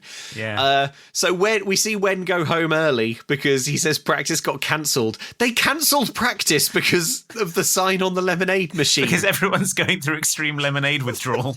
Yeah, they tried to play, but it sounded bad. What's changed? There's only one thing's different. We didn't all drink a pint of lead lemonade. Yeah, it's because we're not St. Mauding around on the floor of the basement.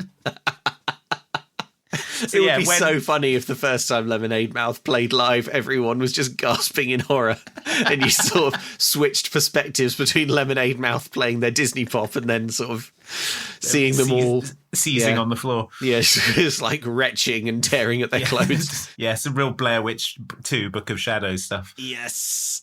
So we cut to Wen's home. Boxes are everywhere. He looks around. Dad comes in. What's all this? Wen asks. Sydney stuff, says Dad. And then the music becomes impossibly sad. Wen looks shocked, and Dad looks exasperated that Wen is surprised to find Dad's 28-year-old girlfriend is going to be living with them and being his mother. Like, he hasn't told her that Sydney's moving in, and then he's like, wait, is Sydney moving in? And he's like, yes, Wen. Yes, Wen, of course she is. Yes, Wen, of course she is. Wen, when do were not you going blow to this for me. I'm telling you now, Wen. When you are murdering the vibe. Yeah. He says, it's been tough for you, Wen, I know, Mom leaving and me moving on, but we need to figure out your issues with Sydney. She makes me happy, and I've She makes me happy, Wen. And I've asked her to marry me.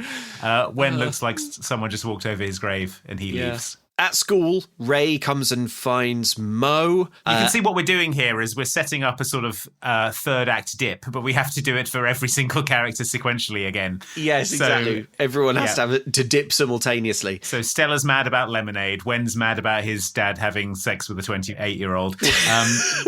Which I think is fair enough.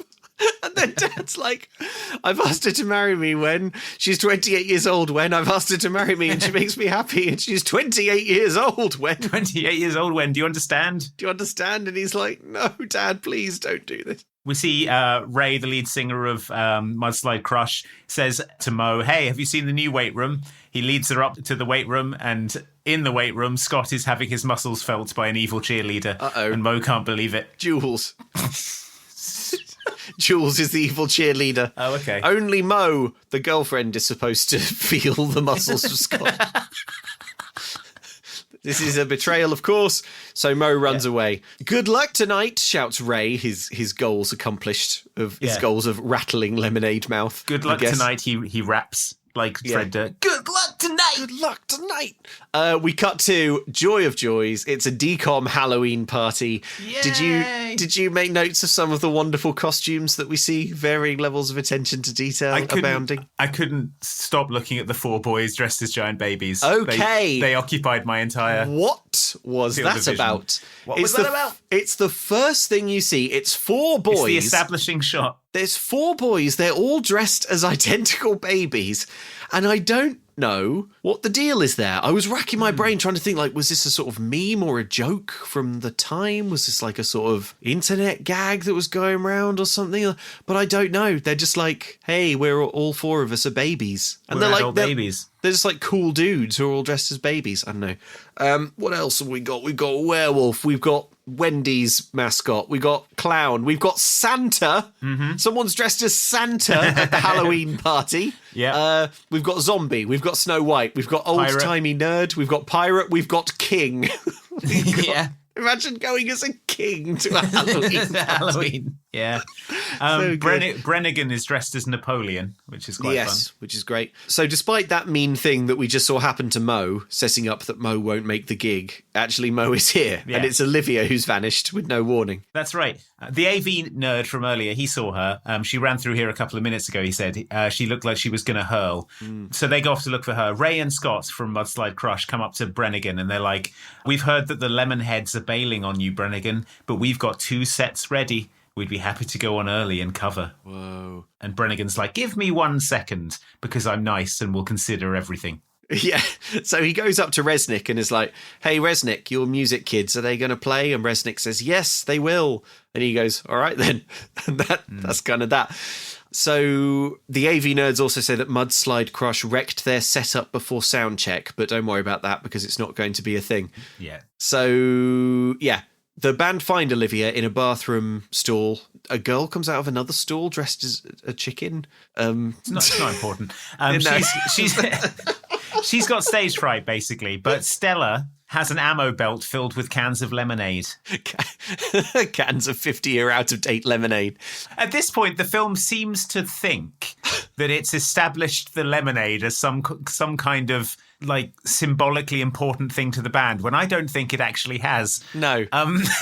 They're called lemonade mouth because the thing that they bonded over was like spitting lemonade at Ray. Yeah. Which was, a defiant act. But yeah, and I guess they've sort of tried to make the lemonade machine be like a symbol of them because it's like banished to the basement and it's being replaced by sports and stuff. But I don't think they've made that connection strong enough. Yeah. And at this point, they need this. At this point, he just all that happens is Wen gives her a lemonade. And she looks at it and she's like, my God, you're right. This is bigger than me. The lemonade means so much to me and it means everything. Of course I'll go out there.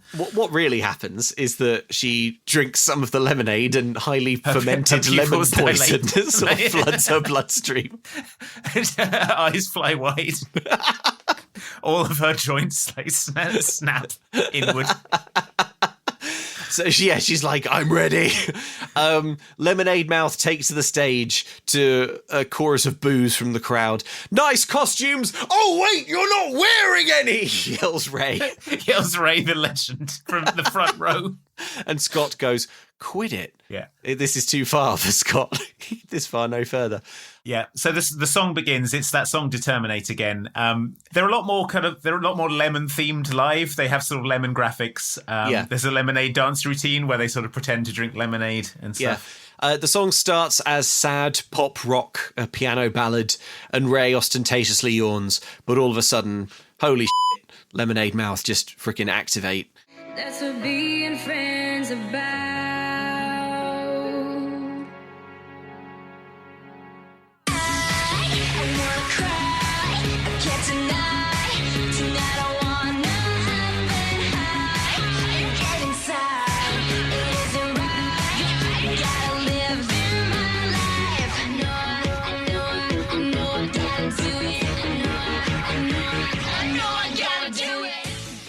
This song's good, though. Yeah, it's pretty good. Pretty catchy. Looks good. Did we have Wen's rap in that clip? I'm not sure because I would love to read you some. Yes. Okay. All right. I don't know if that clip featured Wen's rap. How about this? Let's add literally 2 seconds of Wen's rap. Here it is. All right. Read me some, Andy. Read me some of Wen's rap. Okay. It's Wen, and I'm heaven sent. Hi, it's Wen. I'm musically inclined. Hi, it's me. It's Wen. I'm heaven sent. Music like a veteran. Renegade, lemonade, use it in my medicine. Okay. Go ahead and try to name a band we ain't better than. Reason why the whole world's picking us instead of them. People need a breather because they feeling that adrenaline. Stop, now hurry up and let us in. Knock because we come into your house and people keep on smiling like a lemon's in their mouth. Okay, right. Yeah, something's up with this lemonade, man. You gotta stop drinking this stuff. Renegade lemonade. Use it in my medicine. Use it in my medicine. It is my medicine. Do you have any lemonade? Made of medicine. I need some lemonade. I'll kill you if you don't give me some lemonade. It's medicine because if I stop taking it, I start feeling really ill.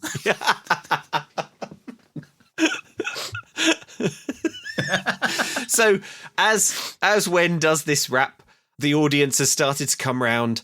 We see a few more costumes. There's someone in like a full photorealistic panda suit. It looks like the kind of thing they use at the zoo to coax pandas into mating. Wen has, there's choreographed dancing. At one point, Charlie, while playing the drums, stands up and like plays the drums standing up. A load of girls watching are like, he's so cool. And we get the impression that Charlie is becoming a sort of heartthrob to the crowd. Sexual hunk. Stella plays her guitar on the floor like Hendrix. Scott smiles and says, looks like we've got some competition at Rising Star. And Ray says, they're not that good.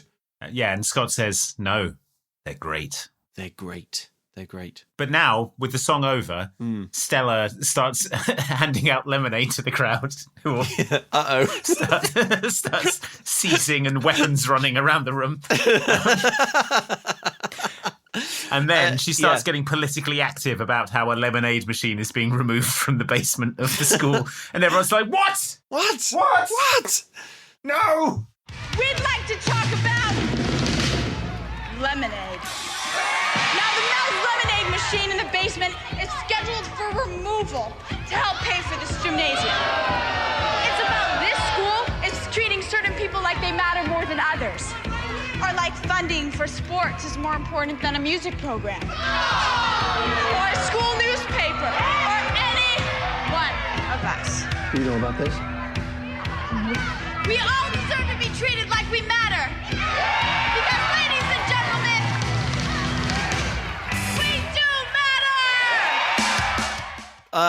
This is like, it's so stupid, but I got like a little spine tingle and a little eye watery at this bit. I was like, oh, they're so brave. They're doing it. They're doing it. They're really doing it. Yeah, Brennigan is begging for Stella to stop it from the crowd. Yeah. He's like, Mo, I will call your father. When? What are you doing? But Stella's like, rally, kids. Be heard. Be strong. Be proud. And then she strips off her vest to reveal the question. Authority. Authority.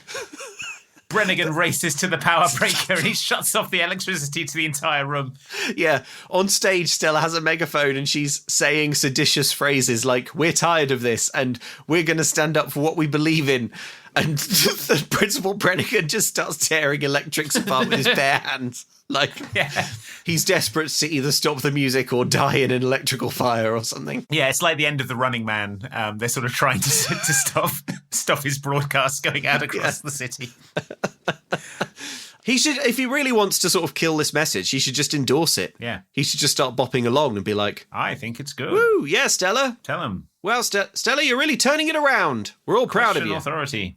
I approve it. Yeah. Next day, Brennigan is bollocking them for their Halloween bash antics. You're very talented, he says, but a high school dance is no place for a political tirade. What you did Friday night was completely disruptive. You promised me no funny business, he says to Stella. We spoke our minds, and Principal, you shut us down, she says.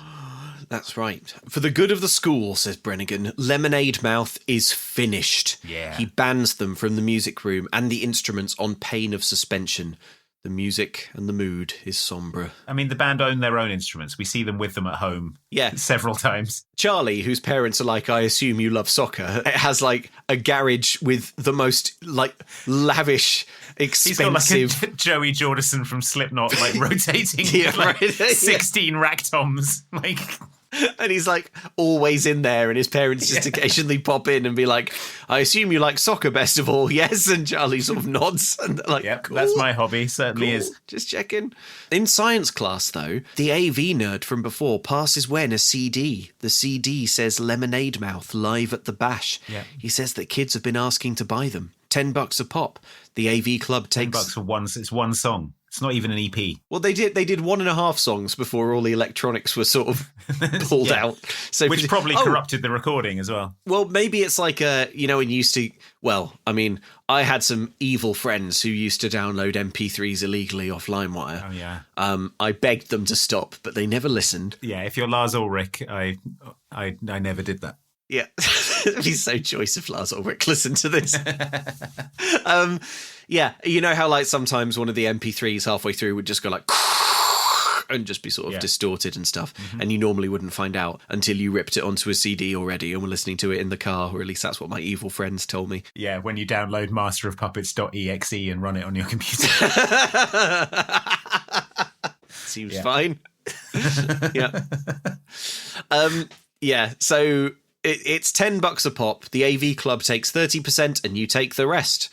Wen is like, yeah, man, that sounds awesome. And he's passed a wad of cash. Oh my gosh. Lemonade Mouth are getting paid for their art. Later, the gang read the student newspaper at lunch. It says the bash will be best remembered for Lemonade Mouth's standout performance.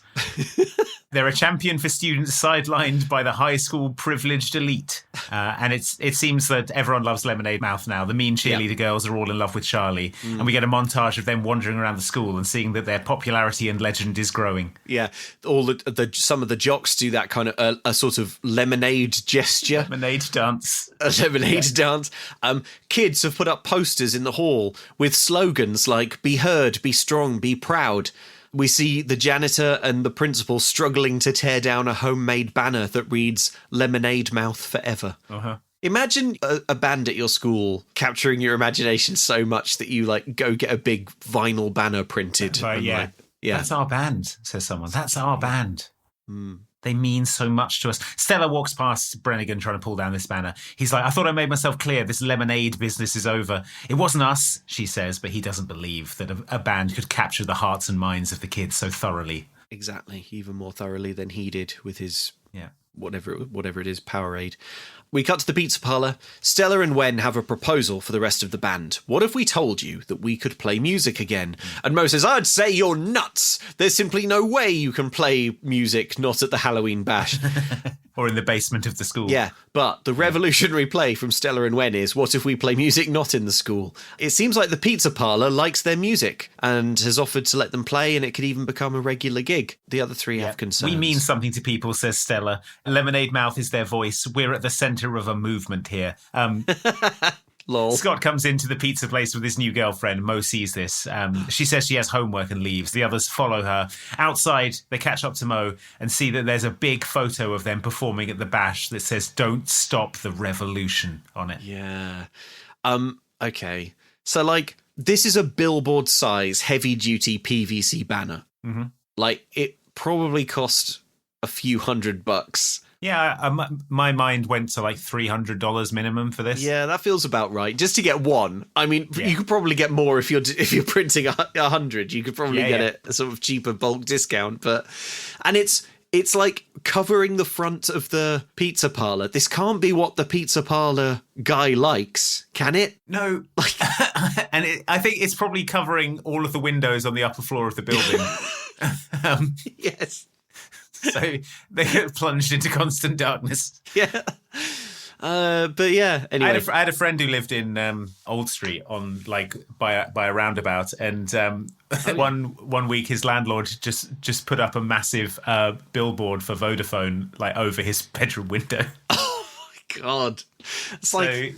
Yeah, just had no natural light in his room from that point onwards. I imagine it's a lot like that. The Vision in Minority Report. But yeah, okay, so I want you to imagine this situation. Okay. Right? You're at, you go to the Battle of the Bands at your school. Yeah. And a band goes up and they play a catchy song and you're like, that was quite good. And then the singer goes, there's a Pepsi machine in the basement. Okay. And they're getting rid of it. Use your voice, be heard. Would you consider that to be a revolution? I would run straight to the nearest mailboxes, etc., and say, how quickly can you print me a billboard-size, heavy-duty PVC banner of Lemonade Mouth? Yeah, that says, don't stop the revolution. Don't stop the revolution. Don't stop the revolution. Brackets, please continue to let there be a lemonade vending machine. Brackets, they've stopped doing lion bars in the vending machine in the cafeteria. And they're my favourite. They've stopped. Brackets, I swear. Brackets bring back Whisper Gold. Brackets, I swear Yorkies are getting smaller. Brackets, wagon wheels should be the size they used to be. Yeah. Yeah, join the revolution. Maybe we do matter, muses Mo, looking at this big banner. In VO, we get the following. Before we knew it, we were playing at Dante's Pizzeria every Thursday night, standing room only. And we cut to footage of a gig. It is very much not standing room only. No, there's quite a lot of space. Yeah. People are standing on everyone's pizza. It looks like a very bad place to eat pizza. Yeah, we get we could sort of hear them performing.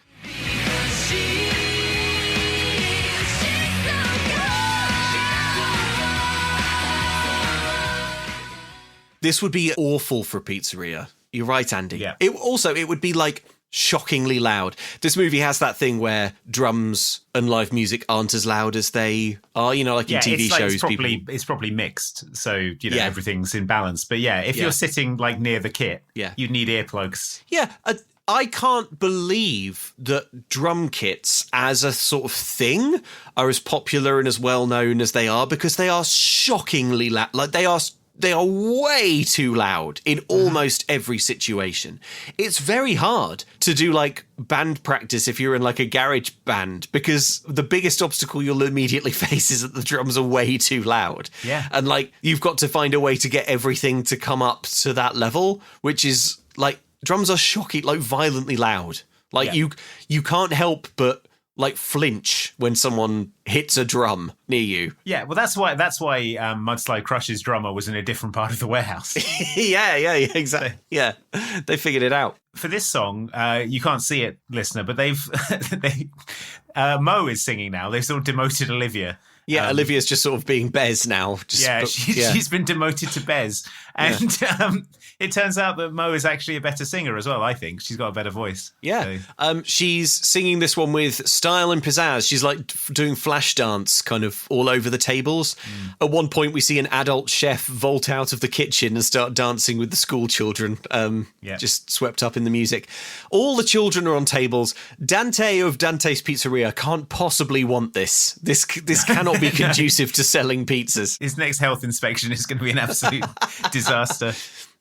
Scott is here. He's leaning against a wall, looking rueful. Yeah. He looks at Mo, sort of empowered and singing, and does a sexual face. Hunk dances with Mo for a bit, and Scott huffs and he leaves. Scott huffs. She's doing a powerful breakup anthem, loved by all. We get Olivia VOing about how Lemonade Mouth is a sensation and how they're now friends. They're walking around school being loved on and admired. Yeah.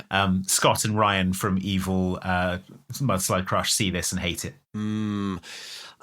They can't find Olivia, though, at one of their practices or something. So they go round to Olivia's house to be like, where are you, Olivia? And Grandma greets them looking sad at a sewing machine. Needless to say, Olivia's old cat has finally been allowed to die. Olivia's crying in the garden.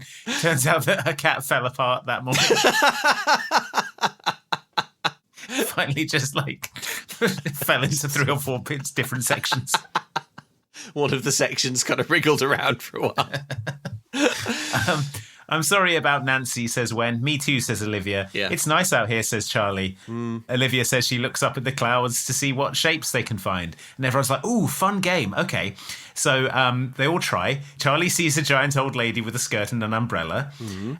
One of them sees a hand up there. Wen sees an alien pushing a baby carriage. Stella says, all I see is a blob. Sometimes I think I'm too stupid to be in my family. A big letdown. No wonder Mum ignores me. I wish my dad would ignore me, says Mo. I'll never live up to being the perfect Indian daughter. Try living up to a perfect brother, says Charlie. I'd take it any day over my dad's ridiculous girlfriend, says Wen. My dad's in prison! Yells Olivia. Yeah, she sort of squeaks it out like, my dad's in prison! And then sort of covers her face. My note, oh,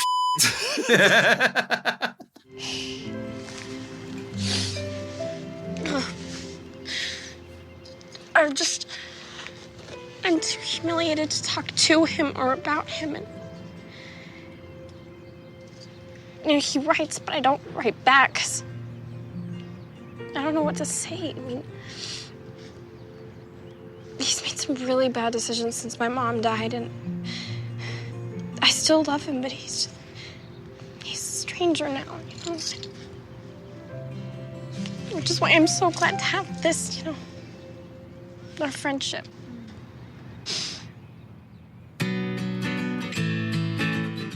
This is just so choice. It is the most spectacular misreading of a moment I've ever seen. As Olivia bears her soul about this, Stella has stealthily, so quietly produced the acoustic guitar. Today is gonna be the day. Can you imagine? Imagine if you're talking to someone, they were like, I gotta tell you something, my dad's in prison at the moment. From her sleeves, she slides the neck of the guitar down. The body of the guitar is strapped to her back. She screws the two together. It's complicated. I'm ashamed of him, but he's still my dad. Ding, ding, ding, and I ding, wonder, ding, ding, ding, I ding, wonder, ding, ding, ding, ding. Sorry, I just got to... Yeah, no, it's fine. Am I doomed to repeat the same mistakes? I just got to tune it. Yeah, okay. Yeah, no, speak on that. Blackbird singing in the dead of night. Take these broken wings and learn to fly. Oh, sorry. Was that not the vibe? The song is More Than a Band, and the band all take turns singing Olivia close to her face and holding her shoulders. Yeah. And the song is about how they'll always be more than a band. Yeah. It features a slow motion montage of backyard tomfoolery. While they all roughhouse in a every pool. single person watching wonders, what did Dad do? Yeah. We're not going to find out. I mean, okay. We've been told that her mum is dead. We've been told that her mum is dead and her dad is in prison. Yeah. I mean, obviously my first thought is, Dad killed Mum. Yeah. Right? And he tried to kill the cat, but he didn't quite finish the job. He shot it with an aging ray, but it didn't finish the job. They should have just said something. Like, I guess they didn't because it's Disney or whatever, and they're like, oh, maybe we shouldn't mention natural crime is bad. But like, I think it's good and cool for the Disney Channel to like broach this topic. It completely blindsided me. Completely. I never would have thought I would see a decom where one of the characters just sort of blurts out their sort of embarrassing secret that their dad's in prison. Disney would 1,000 times prefer a parent be dead than in prison. Yes. Exactly. Yeah. So yeah, that's cool. Yeah, it was cool. Anyway, later on, Scott spots Mo walking down the street. He jogs up to her and begs her to come back to him. She explains that she's not the same girl anymore and that her and her music are a package deal. And Scott's like, yeah, sure, I get it. He says, I'm sorry, forgive me. She says, of course I can. And he smiles and goes to grab her face. But she stops him and says, it doesn't change anything between us. It's going to take more than sorry to fix this. And she walks away, leaving Scott looking sad and cross. That's right. At home, Wen is doing a fake interview with himself in a mirror using his toothbrush as a microphone when his dad's 28-year-old girlfriend bursts into the toilet. Yeah, why is she just bursting into the toilet when she knows Wen is in there? You've got to see this, she says. Listen, it's your song on the radio. Whoa. And she turns on the radio. It's Lemonade Mouth playing Determinate. Yes, says Wen. Dad comes in. We're on the radio. Everyone laughs and hugs each other. Olivia's phone goes. Turn on WRIZ right now, says Wen. She does. And it is on the radio. Lemonade Mouth there. It continues to be on the radio. It continues to be on the radio. Grandmother, they're playing our song on the radio, she says. On the radio, says Gran. Yes, the radio. Yes, that's right, on the radio. Turn that on. Turn what on? That, the radio. Turn the radio on. Yes, what's on it? Lemonade Mouth. Lemonade Mouth. Mouth. On the radio. On the radio. Yes. On the radio. We're on the radio. We're on the radio. Lemonade Mouth. On the radio. So in VO, Olivia comes in. The radio sponsor for Rising Star heard our demo and put it on the air. Saying radio. It was a dream come true for all of us. We see Charlie, Mo, and Stella. Luckily, we didn't see all of them individually listening to it. They've all gone round to Stella's house and are listening to it. Yeah, I mean, they must have got around there bloody quick. for economy of time. Maybe it's an incredibly long song. Maybe it's a sort of like 20-minute prog thing. Yeah. And they could get around in time before it finished. But just when the future looked brightest for Lemonade Mouth, says the voiceover, everything started to fall apart. That's right. We cut to Dante's pizzeria. Lemonade Mouth here tonight, says the sound outside. Soft pop music, say the subtitles. They're playing. Mo has contracted tuberculosis. So Mo's like spluttering and coughing. Like Act 3 Arthur Morgan from Red Dead Redemption. She's like,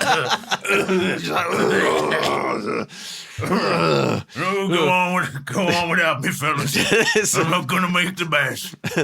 Nervous looks in her handkerchief at the sort of bloody spots in there. I think it's just allergies, she says. Ray is in the crowd. Give it to me straight, Doc. Will I make the Rising Star competition? Ray is in the crowd. He's heckling. He's just shouting, losers! He shouts, I'm going to take you down at Rising Star tomorrow. More and like then tuberculosis. He jumps up on stage and wrestles free the mic. And he shouts to the crowd, may I introduce Loser Mouth? Ray kicks so much ass. He's awesome. Ray is so out of control. Wen wrestles the microphone off of Ray. Ray ends up going through a table. He goes through the table and immediately starts flirting with the woman who was sat there, which makes the woman's partner be like, oh, I'll wind up a big cartoon punch, and then everyone ends up getting punched, and it leads to a sort of food fight / bar brawl. It leads to a food fight where the only thing being thrown is like red Solo cups. Empty Solo cups, yeah. It's like the laziest food fight I think I've ever seen. Yeah. Ray sprays everyone with a soda gun. For some reason. For some reason. Ray wrenches... Okay, so Ray stormed the stage, grabbed the microphone, shouted, may I introduce Loser Mouth? And then when they wrestled him free, he sort of went through some tables, started a fight. Then he goes up to the soda fountain, like pulls the hose out the back and starts spraying everyone with soda like a maniac. And for some reason, this gets Lemonade Mouth kicked out of Dante's. Well, he sprays Dante and Dante's like, that's it. This is the final straw. It was like, there will be no more music at my pizza place. It was like, kick out Ray. He did all this. Like... Fine. Anyway, so they can't play the pizzeria anymore. A huge blow. Yeah, a huge blow. We cut to Mo and Charlie. Dante will never let them play again. Mo is sort of coughing bloody mucus into a handkerchief. Yeah. Charlie asks if she's sure she's okay. She's just tired, is all she says. She went to pick up a debt from Thomas Downs over at the old Downs farm and roughed him up a little bit too much. Got a bit too close. At her door, Charlie makes the unwise decision to confess his love, doesn't he, Andy? Yes, he does. He says, for a long time I wanted to tell you, but you were with Scott, and then we became friends. But guess what? I like you, Mo. There, I said it. And she says, we're just friends, Charlie. That's all. Fine, says Charlie. Be heard. It's a stupid song. I'm never playing it again. And then he sort of runs off. Come on, Charlie. Get it together. Yeah. He's... Oh, man. dear. Charlie, so Lemonade Mouth are crashing out. It's, they're all like confessing their love to each other and then denying contracting tuberculosis. Inside Mo's house, Dad loses his mind. Dad saw Mo talking to Charlie, and he's like, "You're too young for boys." He says, "I didn't come to this country and make the sacrifices I made just so that you can throw it all away on boys and rock bands." Yeah. And Mo loses her temper. She says, "Charlie's just a friend, and as for the band, well, it's nothing. It's just a bit of fun." Mum appears looking cross. Mo says that her dad doesn't trust her, and when challenged on this, he does not respond but storms off. Yeah, he storms and that's off. when Mum notices that Mo is dying of tuberculosis. Yeah. She's like, she feels her forehead and is like, "You seem to be dying of tuberculosis." Yeah. But this is so weird because, like, she's just going to get over it. You know, that's fine. Well, she'll probably apply a tincture of ginseng or something. Yeah. We cut to angry drumming from Charlie. He's bad at drumming now. He breaks a stick, and then he goes to grab some new ones, but instead of doing that, slams his fingers hard in a drawer and breaks his fingers. I feel like I might have told this story on the podcast or somewhere before, but the angriest I can ever remember being when I was a teenager, I was like so cross with my parents and with society and with everything. I was like incandescent with like all the sort of teenage rage that a teenager can possibly muster. And I stormed up to my drum kit and I took a drumstick and I looked at my biggest, loudest cymbal and I was like, I'm going to hit this thing so hard it destroys the entire world.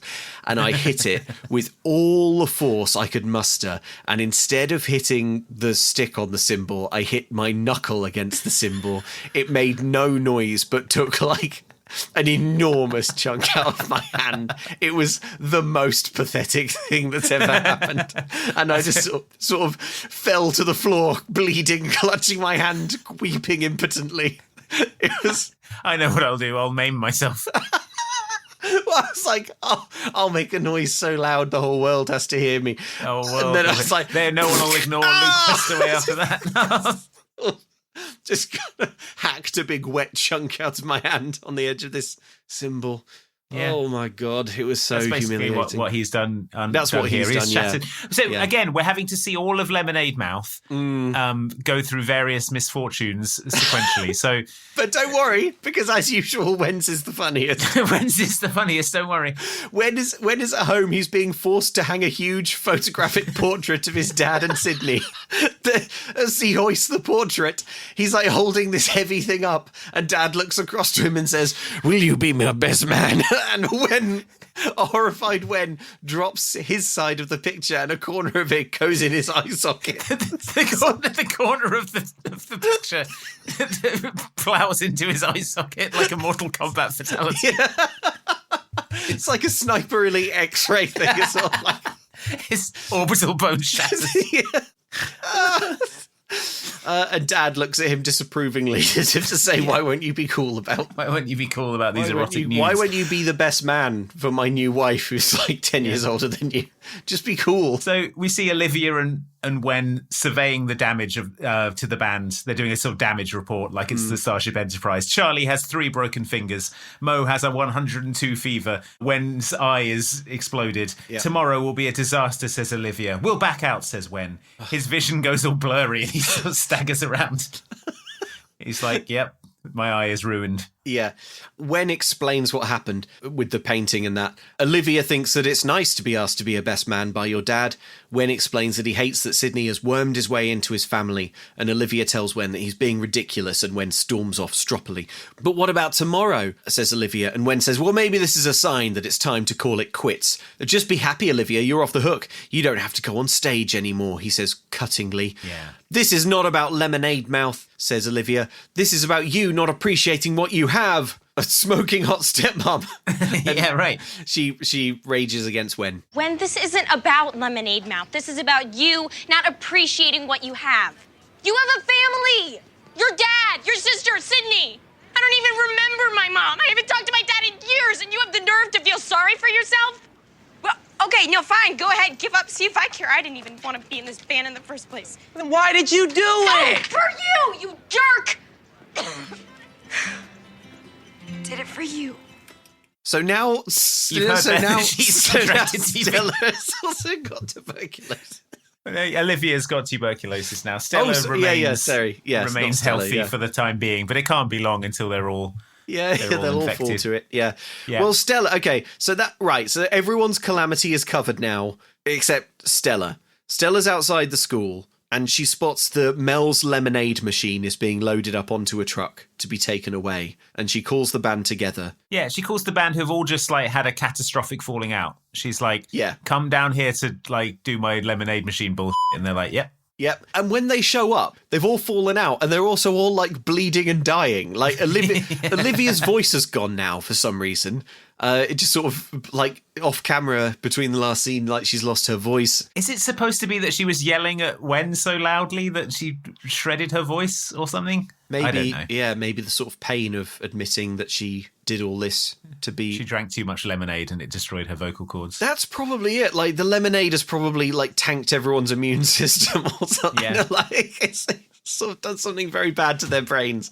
So Stella explains that she's protesting the removal of the machine, and she's sat on the ground behind the truck in a sort of peaceful protest. Yeah, the workers ask if they can please take the machine, and she's like, I'm not moving until you put it back. It starts raining heavily, so they're like, fine, do it your way, kids. They sort of lift her up, and then the band all attack and fall upon the workers, sort of biting and clawing them. Yeah.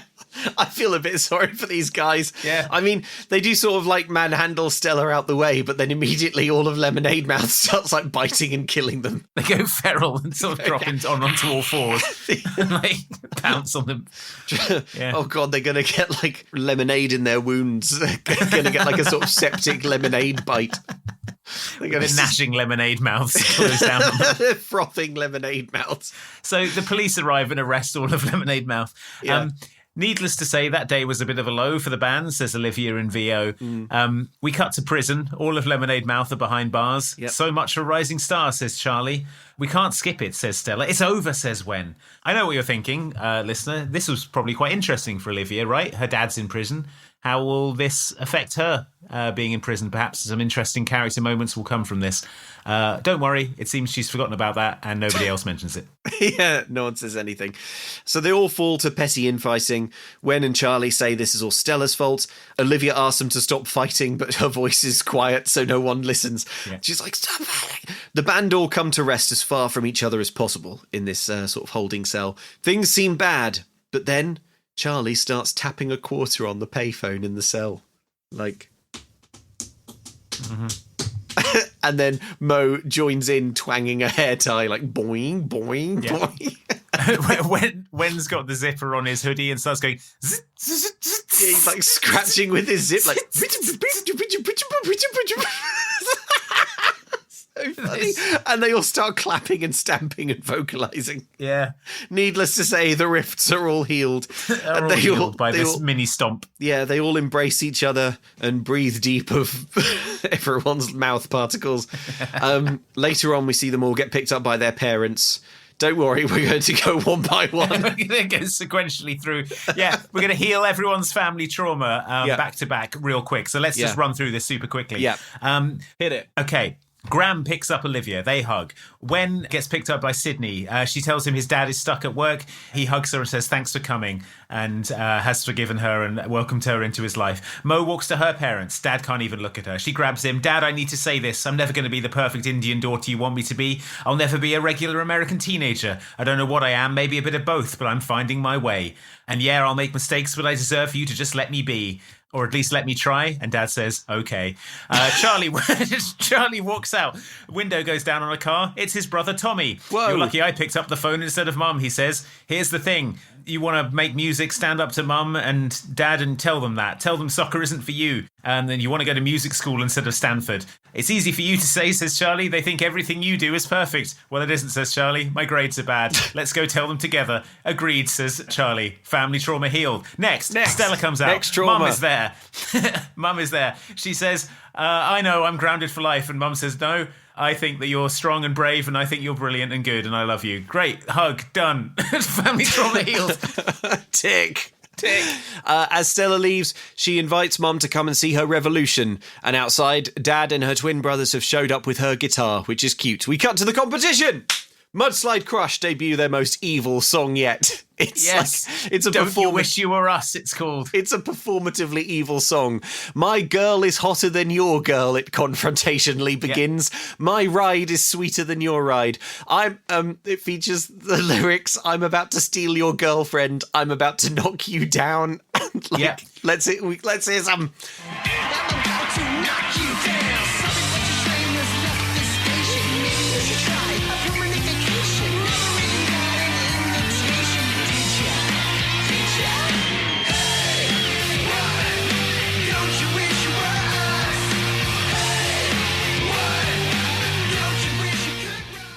It's like if Anthony Kiedis wrote a song vowing to steal my girlfriend. It's yeah. You're MIA, we're VIP. You're LOL, we're BIG. Yes! You're MIA, we're VIP. You're LOL, we're BIG. No one really likes you that much. Don't you wish you were us? Okay, what I'll say is this. That's the only bit of all of Lemonade Mouth music. I watched this film 2 days ago. That's the only bit that you remember. The Mudslide Crush songs, I can remember how they go. Yeah. And I can't say that for any of the Lemonade Mouth hits. So yeah. So they kick ass. There's a whispery bridge. There's there's a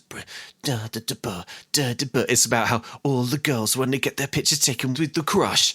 It's I love these lyrics. You know we rule this beach, yo. We kick sand in your face. We're gonna crash your We're gonna crash your birthday and eat up all your cake. Yes. There's a bit where Scott rolls over the back of Ray, and they do some cool choreographed moves. Ray's shirt has got a photo of Ray's face on it. Ray's wearing a shirt with his own face on it. The thing is, I know that obviously they're an evil band of bullies, so we don't like them. But as a gimmick, a band of bullies is kind of fun. A band that was our thing is we're all bullies. And, it could sort of ironize and satirize, the bullying stance. But all the songs could be really confrontational. It's like all Henry Rollins's. Yeah. And they're all going to be like, my girl is hotter than your girl. My ride is sweeter than your ride. I'm about to steal your girlfriend. You're a stupid dork. You stupid dork. I'm about to flush your head down the toilet. I'm going to throw your backpack on the roof. They really are very good, says Wen. Their song is over.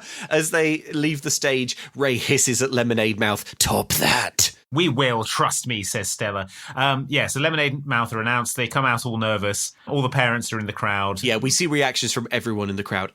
Everyone's families have shown up. Yeah. It's all the family trauma's been healed. They've all come together to watch the band do their thing. And they start to play, and it is so funny. Yeah. Wen starts playing the piano, but he's playing all the wrong notes because his eye is maimed. And then Charlie tries to play the drums, but one of his hands is shattered. So he can only sort of go bang, bang. Yeah. Bang. Olivia's voice is gone, so she's like...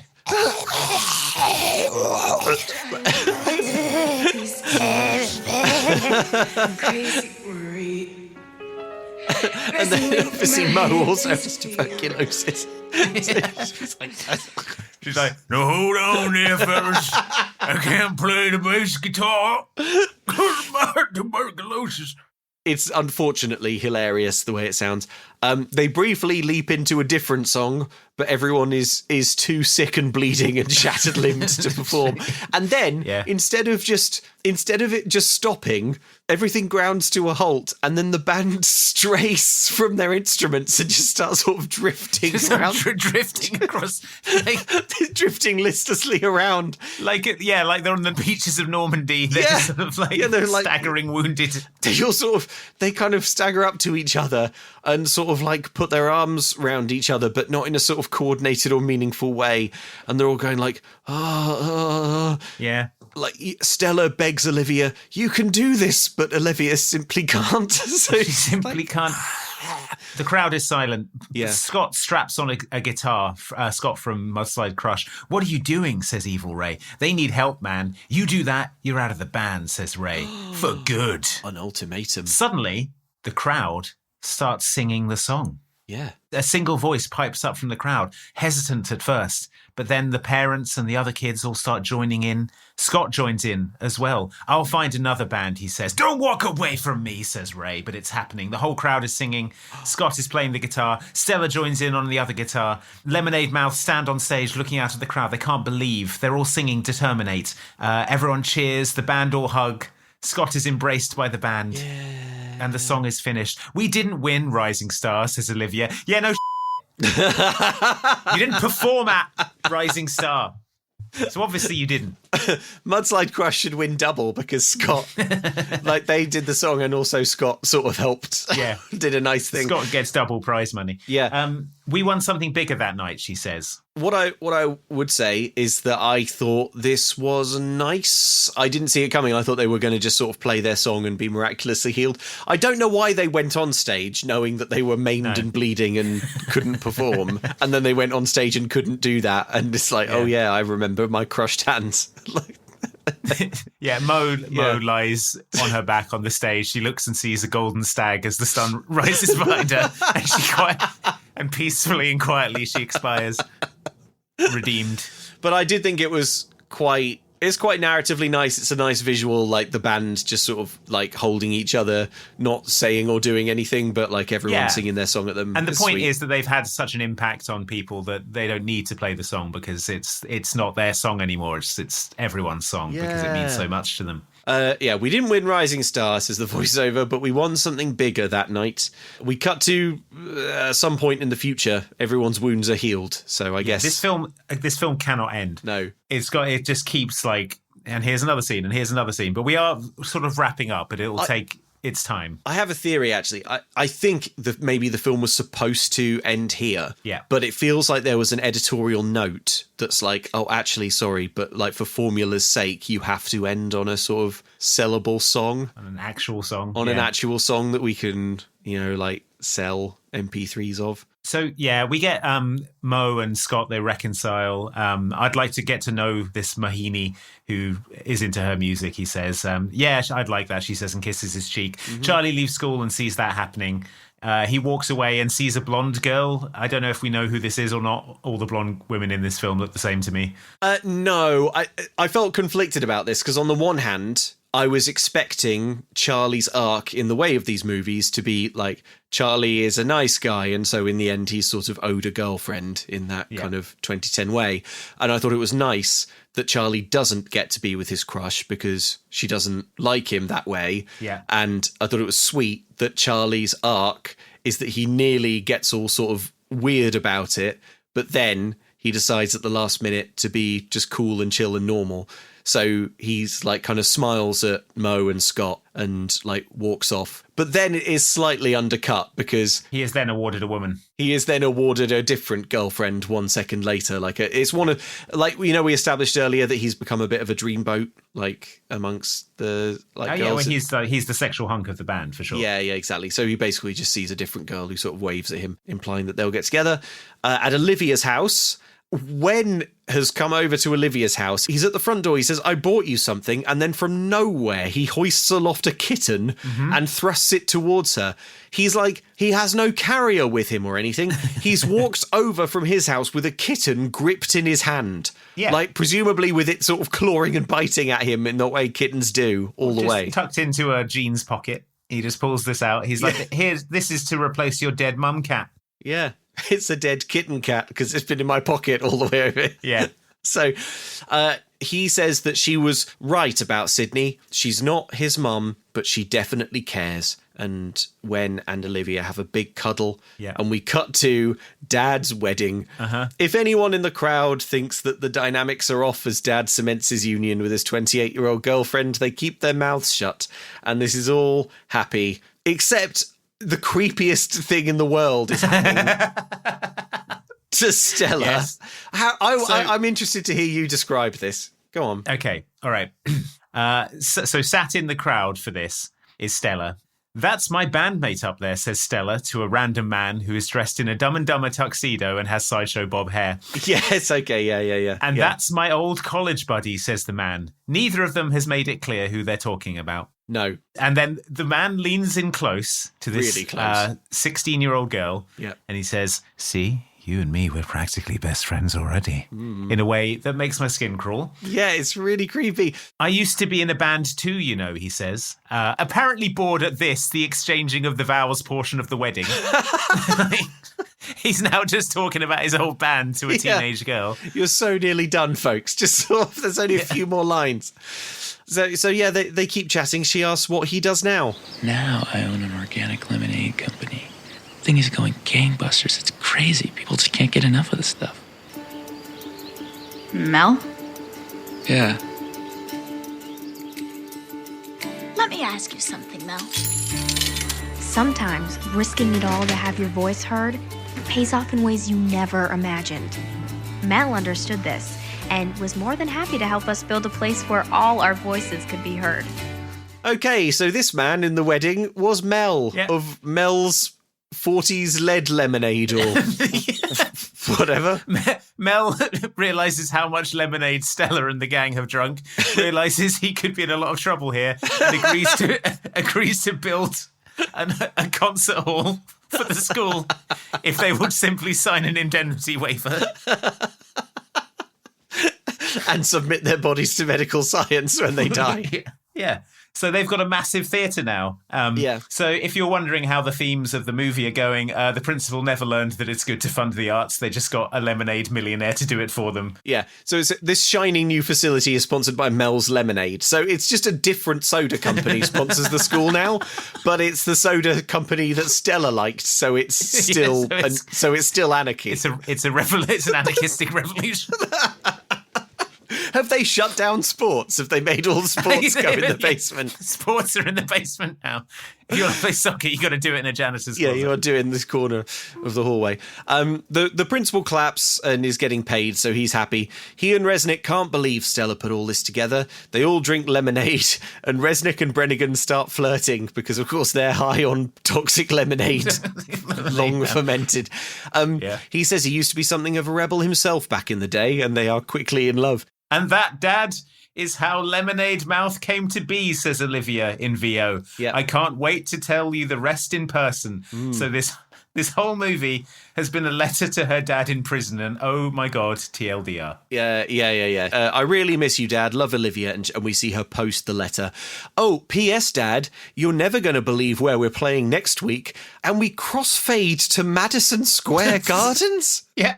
But I had to, pause this and check, Madison Square Gardens? Yeah, so this is a pretty unusual... I don't think they have a record deal. This is a pretty unusual career trajectory to go local pizza restaurant, lose Battle of the Bands, play Madison Square Gardens. It has a capacity of almost 20,000. Yes. It would be like if Lemonade's Mouth sort of myth spread through 500 high schools and they all showed up. Bust themselves out to New York. Yeah. We see them performing the song Breakthrough. Stella and Mo seem to be doing most of the singing now and Olivia stands still. Yeah, she's been demoted to Bez. Yes.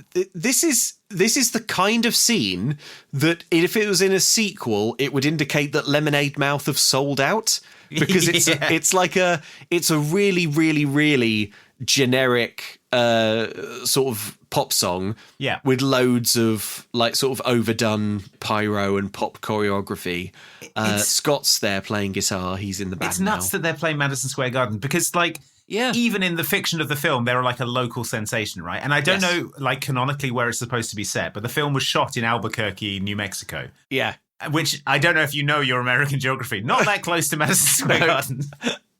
Also, I hope the Madison Square Garden promoters are okay with a band that plays roughly 12 minutes of music, because like we've seen all their songs and there is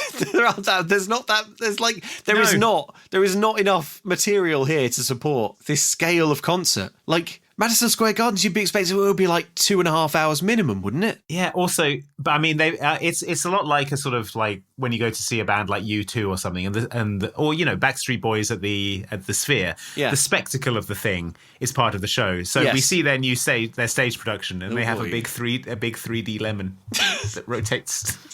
That's good. There is unfortunately another When rap. Oh no! Do you want to hear this When rap, listener? I want to. Yeah, I want to hear it. Okay, fine. You have to hear it now.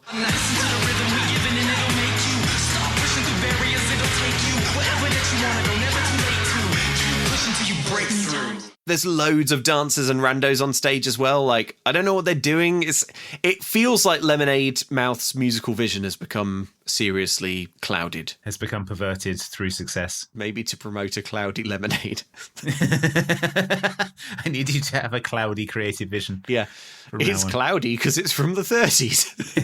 It's cloudy because of all the lead. There's lots of flips and breakdancing, and they play this song, and then the movie ends. Yeah, it ends with they fade to credits.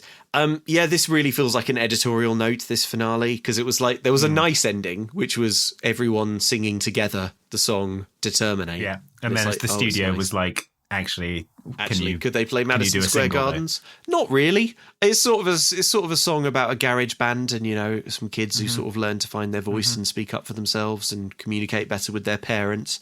So it wouldn't really make sense for it to sort of smash cut to them playing like the biggest venue in America. 20,000 seat arena. Yeah. Yeah. Anyway. They couldn't get like 100 people at the Battle of the Bands, but fine. Anyway, good film though. Good film. Yeah. I liked it a lot. It might be in my top 5. It introduced me to my favourite band, Mudslide Crush. Oh, so I'll yeah. never forget that. It's a shame. It's a problem for the film that the Mudslide Crush songs kick quite a lot of ass. Yeah, unfortunately. Yeah. Andy, can I read you an email? Yes, please. Thank you, everyone, for all your messages regarding Avalon High. A lot of very interesting emails, including this one from Katie, who says, "Hello, Luke and Andy. I had to write to let you know that in 8th grade, we absolutely spent a whole semester learning Arthurian legends as if it was, at the least, largely fact-based. And we even wrote short stories and fan fiction." Oh, wow. Did the school bother to teach us anything related to France, Italy, or even the War of the Roses? Nope. Basic finances? Absolutely not. But I could differentiate between all the Knights of the Round Table and speak at uncomfortable lengths about Arthur and Morgana. Thanks for doing what you do, Katie. Okay, so that's interesting, because we were having a go at Avalon High for depicting a history class where they learn Arthurian legend, but maybe in fact it's normal. Maybe it's normal, and we just missed out. We just had bad history teachers. Yeah, maybe. Maybe. Consider this. Maybe King Arthur was real. Oh, interesting. Oh, consider this. Maybe he's coming back. Oh, ooh, that's interesting to me. But wait. I don't know if you've noticed a certain bearing that I have, Luke. You've probably been thinking to yourself, it's Arthurian in a way. A certain regal bearing, certain kingly, a kingly gait. That's what they said about Arthur, wasn't it? That he walked around in a kingly way. In a kingly way, striding very wide stance, striding around in a kingly manner. Yeah, going, look at me, look at the way I walk. Yeah. Oh, Guinevere, what do you think? Stop that with Lancelot, or I'll have sex with my sister. That's it. I warned you. I'm doing it. That's it. I did. I'll give you 1 second to say, "Oh no, it's happening now." Oh no, the boys killed me. The end. The end. Ah, back in the lake with the sword. Okay, Andy, what are we going to do next? Yes, Luke. The next movie we're going to be doing is a Disney TV movie from the year 2000. Yeah. It is, I'm delighted to announce, Mail to the Chief. I will now read you the description. Okay. A humorous and inspiring adventure about an ordinary middle school student who strikes up an online friendship with someone bearing the screen name Average Joe, only to discover that he's been corresponding with and giving political advice to the President of the United States. Okay. Tell you don't get an IMDb rating of 5.4 out of 10 without some pretty good jokes. I hope it's a point of order in the film to sort of interrogate like how it affects the presidency that is found to have been sort of corresponding with like random children online. Taking political advice. Yeah. Okay. That sounds great. Andy, how are we going to get through that without saying that's what you get for not mailing to the chief? Not mailing to the chief. I don't know. I imagine we won't. Should we each say it now so that get it out of our system? All right, you go. That's what you get for not mailing to the chief. All right, now me. Oh, you. That's what you get for not mailing to the chief. All right, that was fun. That felt good. Yeah. Folks, if you want more Mum Can't Cook, then you can check out our Patreon, Extra Helpings. It's at patreon.com/extra helpings. And there is a whole slew of bonus episodes there where Luke and I have been obsessively recapping supernatural children's TV shows from the late 1990s. We finished a 3-season run of So Weird, which is about a family band who runs into Bigfoot all the time. Yep. And we're currently doing Erie, Indiana at the moment and absolutely loving it. So if that sounds like something you would enjoy and you want to be listening to Mum Can't Cook on the weeks when there isn't a main feed episode, then patreon.com/extra helpings is the place to go. We also do monthly watch-alongs, and you can get your name in the credits of the show as well with the various options over there. So check it out. We also have merch at momcan'tcookmerch.com. Go check it out. Get yourself a Mouses of Nature t-shirt from our Mouse Hunt episode. Loads of really lovely designs on there. So go shopping. Right, Andy, I don't know about you, but I was doing that whole podcast on 1.5 speed. Were you? Time to slow down. Yeah, I think we made pretty good time. I think we've earned ourselves a refreshing drink. A refreshing drink? Yeah. Well, I just under the floorboards of this room, I found these two old. Well, they're sort of more like mason jars filled with a sort of yellow fluid. All right. Well, I mean, we should probably. Okay. Well, there he goes. It smells a bit weird, actually. I might not drink. No, I'll have a sip. It looks fine. Andy, yeah, we should form a band. All right. I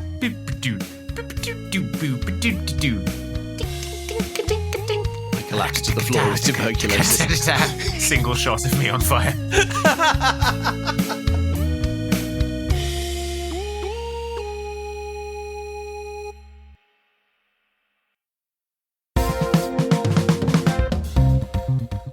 Luke, I'm a little worried about Mum Can't Cook Records, our record company that we started. What are you talking about? It's going from strength to strength. I agree it's going from strength to strength. The only problem is we don't have any bands, which is, the strength... Yeah, well, apart from that. It is going from strength to strength, except for the fact that we don't have any bands. So one of our strengths is that we don't have any bands. That's true. Well, yeah, we don't play by the regular record label rules, whereas mainstream record labels will have lots of bands. We have none.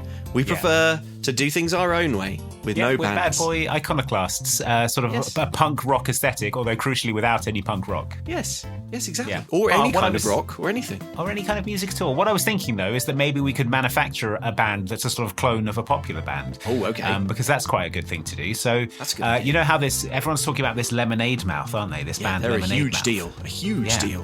So I was thinking we could get some of the sort of roving musicians who ply their trade in the taverns and stuff around where we live. Yes. We could sort of package them up as a new band. Like, for example... Brilliant. Keith Hall, Andrew the Osteogent, Homemade Mask, Michael Saul, Limited Patience, (Kiz), Tony B, One Wanged Angel, The Shunned Mr. Tato, Moist Drippings, and Will Thomas. I was thinking we could get them together and we could call them Fanta Eye. Oh, that's good. It's similar, isn't it? It's like Lemonade Mouth, Fanta Eye. People will know what we mean when we call them Fanta Eye. Yes, exactly. That's good. That's good. All right, I'm rounding up the following musicians. America's Next Top Weirdness Experiencing Man, Danny Bowyer, Ash, Yotam Funklara, Ian Admire, Mike Gavanna, Sarah Mattox, Brendan Brazer, Ethan Pearson, and Chris Pryor.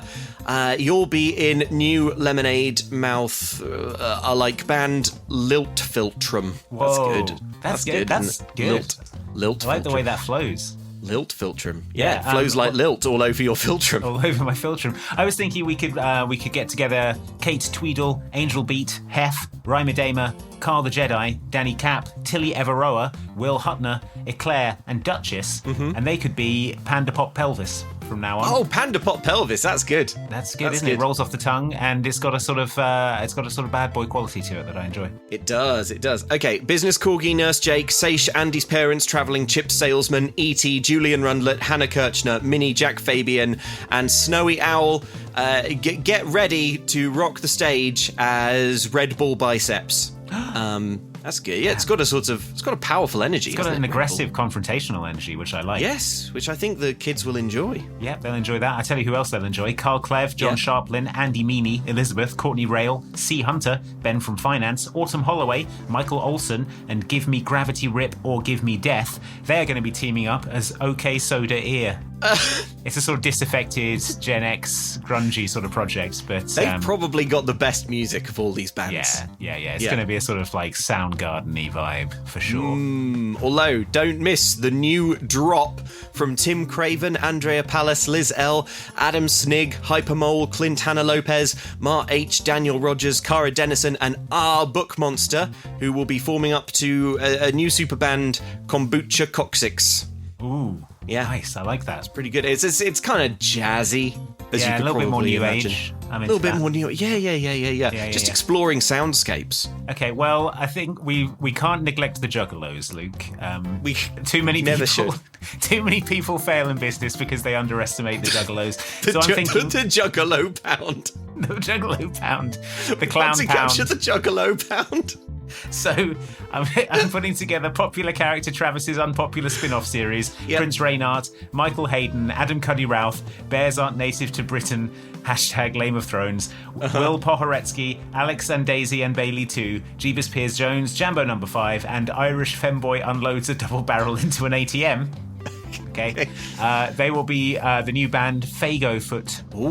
They will be, sort of based around Fago Soda, beloved of Juggalos. And we're really going down this kind of ICP route with this one. I love that.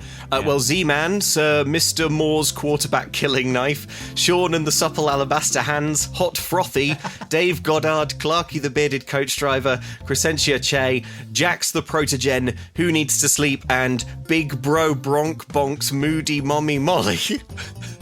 Okay. Forming up into Iced Tea Cervix. Look, they're not all good. Look, they're not all going to be winners. Does every manufactured pop band look?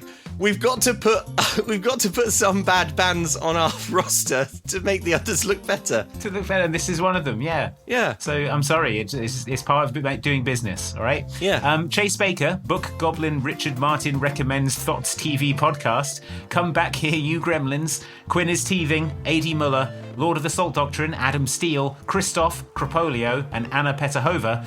They will be forming the new band Iron Brew Islets of Langerhans. Ooh. Which, as you know, is part of the pancreas. Don't I know it? Yeah, so that'll be a good one. Probably quite hard to fit on a CD box, though. So yeah. Well, only release vinyl. Abbreviated to IBIOL. Yeah. Ibiol. Ibiol, that's good, and real fans will know what the long name is. Yeah, exactly. Blake Corwis, Smash Savannah, Burger Boys and Girl, Phil Stevens, Louise Lola, Mr. Wilson, The Happy Ending ATM, Carl Bain, David Ormond, Lucas Johnson, and Simon Gansel. You'll be forming new band Monster Midriff. That's right. It's sort of Monster Energy branded. Mm-hmm. You'll go head to head with the Red Bull Biceps. Yeah. In a sort of at the X Games. Yeah, or Lollapalooza or something. Yeah. And finally, we've got Luke in the Hat, Paul Stokes, Zora Stingray, Matt S., Lenny Cropper, Alan St. George, Danny Ward, The Monk, Purple Disarray, and Brody Tyrrell. You will be forming a new band, Mountain Dew Lung. Oh no, wait. Looking at this, that is a medical condition. Sorry, I got this mixed up with your notes. You all have Mountain Dew Lung. That's an ongoing it's fine. class action. It's treatable. Yeah.